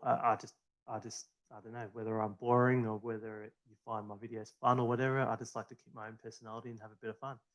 Um, and if you connect with me and you enjoy my videos, awesome. If you don't, then I can't help that. And there's heaps of channels out there that you guys can find. But yeah, like I said, I'm just a simple, humble dude, man. Same as all you guys, working in my shed, building shitters, same as you guys. And but the only difference is I upload videos to YouTube. It's the only difference. Um, uh, so Joey Scott from Nugget Garage has a lot of jokes. Yeah, man. I'm not doubting that at all. They seem like they know their shit for sure, man. Um, yeah, yeah, like even Nugget Garage. I'd love to, collab with them and just have fun. For me, it's not about so much. How do I say this? It's not so much about the business opportunities or making money or whatever. For me, collaborating with other guys is about making videos and that are entertaining and interesting and just with someone you don't normally do it with. Excuse me, and just doing it for like making mates and having a laugh or whatever. Any questions, guys? Obviously, I keep rambling on, but you guys got questions or, like I said before, I'm on the dark run at the moment, so. But yeah, it's a hard one for me because as I'm building the street car culture brand, so whether it's a YouTube channel, the Facebook group, whatever the club red side of it, whatever it may be, it's a really hard uh, it's really hard at the moment because this COVID-19 shit is it's probably good for YouTubers and people that make videos for YouTube because there's more people at home watching them. Um, so it's probably helping me grow my YouTube channel at a quicker rate than what I would normally maybe grow it. I don't know. Um, and getting a bit more interaction and a bit more views on my videos or whatnot. but it's also hard because part of that my streetcar culture brand is the obviously wanting to cruise and meet and have a community as part of it. So with the COVID shit, especially in Victoria, I can't do anything. Can't do meets, can't do cruises, can't do anything. So it's a catch-22. While it's probably helping me grow the brand, it's also hindering, I guess, the other side of the brand as well because I want to get out there and I want to cruise and build cars and whatnot. Joey, what's in my shed right now? So I explained earlier, I've got my 99 wagon in the shed, and then I've got the HB 99 coupe in the shed. And then yeah, I'm going to finish off the 2.2 liter, then install it. I've got all new engine mounts, gearbox mounts, got brand new head gasket, got brand new ARP head studs. I've got the head behind the camera. I've got the head back from HSD, Head Start Developments in Moorabbin. It's been ported, the little pocket port. It's got the angle cut on the valves. It's been machined for double valve springs. It's got double valve springs in it. What else have they done? Oh, they've fixed up a crack in it. The head looks quite good. They've done a good job in it. So I'm also intrigued to see how the head performs compared to the front wheel drive head. I'll probably end up doing all that maybe tomorrow or next weekend, all dependent on weather. And then on the side of my shed, I got the MX-6 still. It's actually, if one of you guys are keen on the MX-6, let me know because it's just sitting there. It's a complete car minus motor, gearbox, drive shafts, ECU, and ECU engine loom. So if one of you guys are keen for a completely original 4-wheel steer MX-6 as a project, as a roller, hit me up because I'm pretty I'm keen just to make space and basically get rid of it, and I'm not asking much for it. And it could be if it brings one of you guys joy in a project or whatever, let me know. It's got original wheels. I put original stereo in it. Everything's original, but it's obviously a roller missing motor, box, drive shafts. It has the radiator. It has it has basically everything bar the engine box, drive shafts, ECU, and ECU loom. Now, if I am going aftermarket ECU, I may even chuck in the turbo ECU and loom. I may even sort out a deal with the head and everything. So all you have to do is literally buy a gearbox and a block, and then you've got all the pipe work. You've got the dizzy, the box, and everything. So yeah, I know. I was going to put it on eBay, but obviously with COVID, I can't really put it on eBay. It's a waste of time because I can't have people probably come to look at it. I can't have people can't leave their houses in Vic to come and grab it. So, do I have Joey? Do I have any bids on my on any FDRX7s in the future, or can you give any advice on those turbo engines and what to consider when buying? Whether it's an FD or a R100, a rotary is a rotary. Yes, there's different. They have different variants between the series of engines from 10A, 12A, 13B, whatever, early 13B, late 13B. When it comes to like water seals and all that sort of stuff, that's all the technical side. But like anything, man, anything rotary, compression test. That's probably your first point of call, and make sure it's a proper rotary compression tester, because a standard compression tester will read different on a rotary. So make sure you use a rotary compression tester. Compression test front rear rotor if it's a 20B or 3 rotors, trailing leading, and then just see if it's being maintained well. If it's smoking on startup. My advice is I probably wouldn't buy something that's been tuned for big power. There's a lot of misconception. Rotary is actually really reliable, but the misconception is back in the day, a lot of backyarders and a lot of people, I guess, they'd build that big. They would build big ported junkers, um, rev the shit out of them constantly, and then that something would let go, and they'll be like, rotaries are shit. Rotary is actually quite a strong, reliable motor. You just have to do you have to have some like do some research on them and treat them properly. So while I say they are can be a good, reliable engine, they are you need to do more maintenance on them. Obviously, they are a little bit more temperamental than the maintenance side, but um, I've had a 12A last me 14 years. You know what I mean? So it's still not blow up. So as long as you're treating them well, just because a rotary tends to rev freer, rev to 8 plus or whatever, doesn't mean that you should be doing that with a rotary every single time you drive it. That's obviously going to wear, if you're thinking about it from a mechanical point of view, that's obviously going to wear parts out quicker.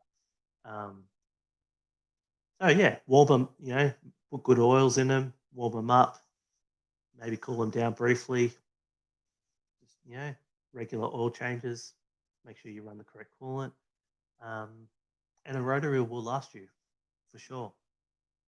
If in the to answer your question, Joe, in FDs, I've got a mate with a really nice FD FD RX7, and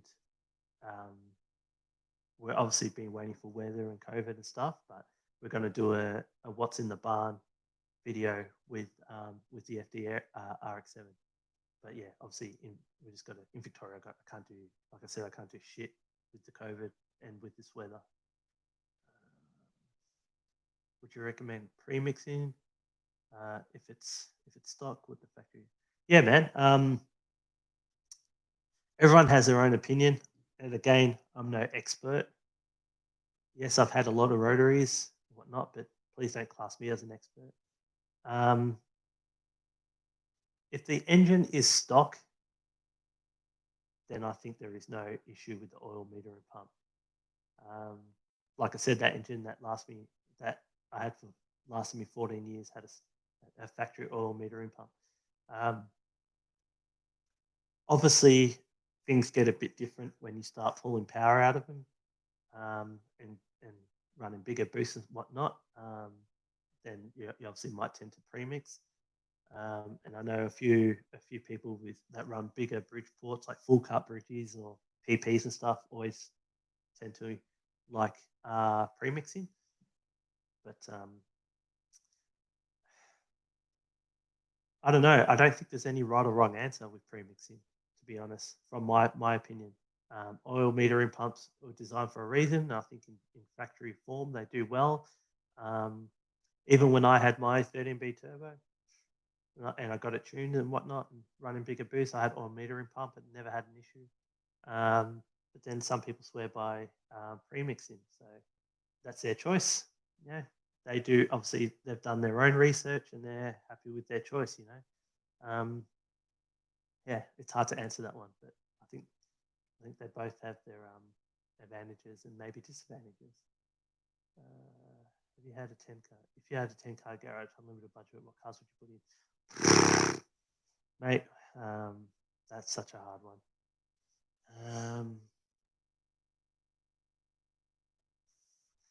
So my dream car, I'll share with you guys my dream car. My dream car is a Ford XT GT. In all original in polar white with a red stripe. So that would have to be my first car that goes in that 10-car garage. Then a Series 1, original Series 1 Savannah Jap import, RX-7. Other than that, man, I don't know, man. I love everything, but those two cars, especially the XT GT, always been my dream car as a kid. Always wanted a polar white XT GT with the red stripe, the factory hubcaps, and the little factory 289. So that would have to be, that would take prime position in that garage, I think, mate. Of course, you probably go like, one of the supercars or whatever. naturally. But like I said earlier on in this chat, I love everything 70s, man, 60s, 70s, a little bit 80s. So that's probably where I'm heading, to be honest. Yeah, any more questions? Otherwise, I've been going for 2 hours and 40 minutes. I hope you guys have been have enjoyed it and are enjoying it. Guess it gives you guys a bit of insight into streetcar culture. Gives you guys a bit of insight into me. Yeah. Has anyone did anyone watch UFC? Maybe Joey, did you watch UFC?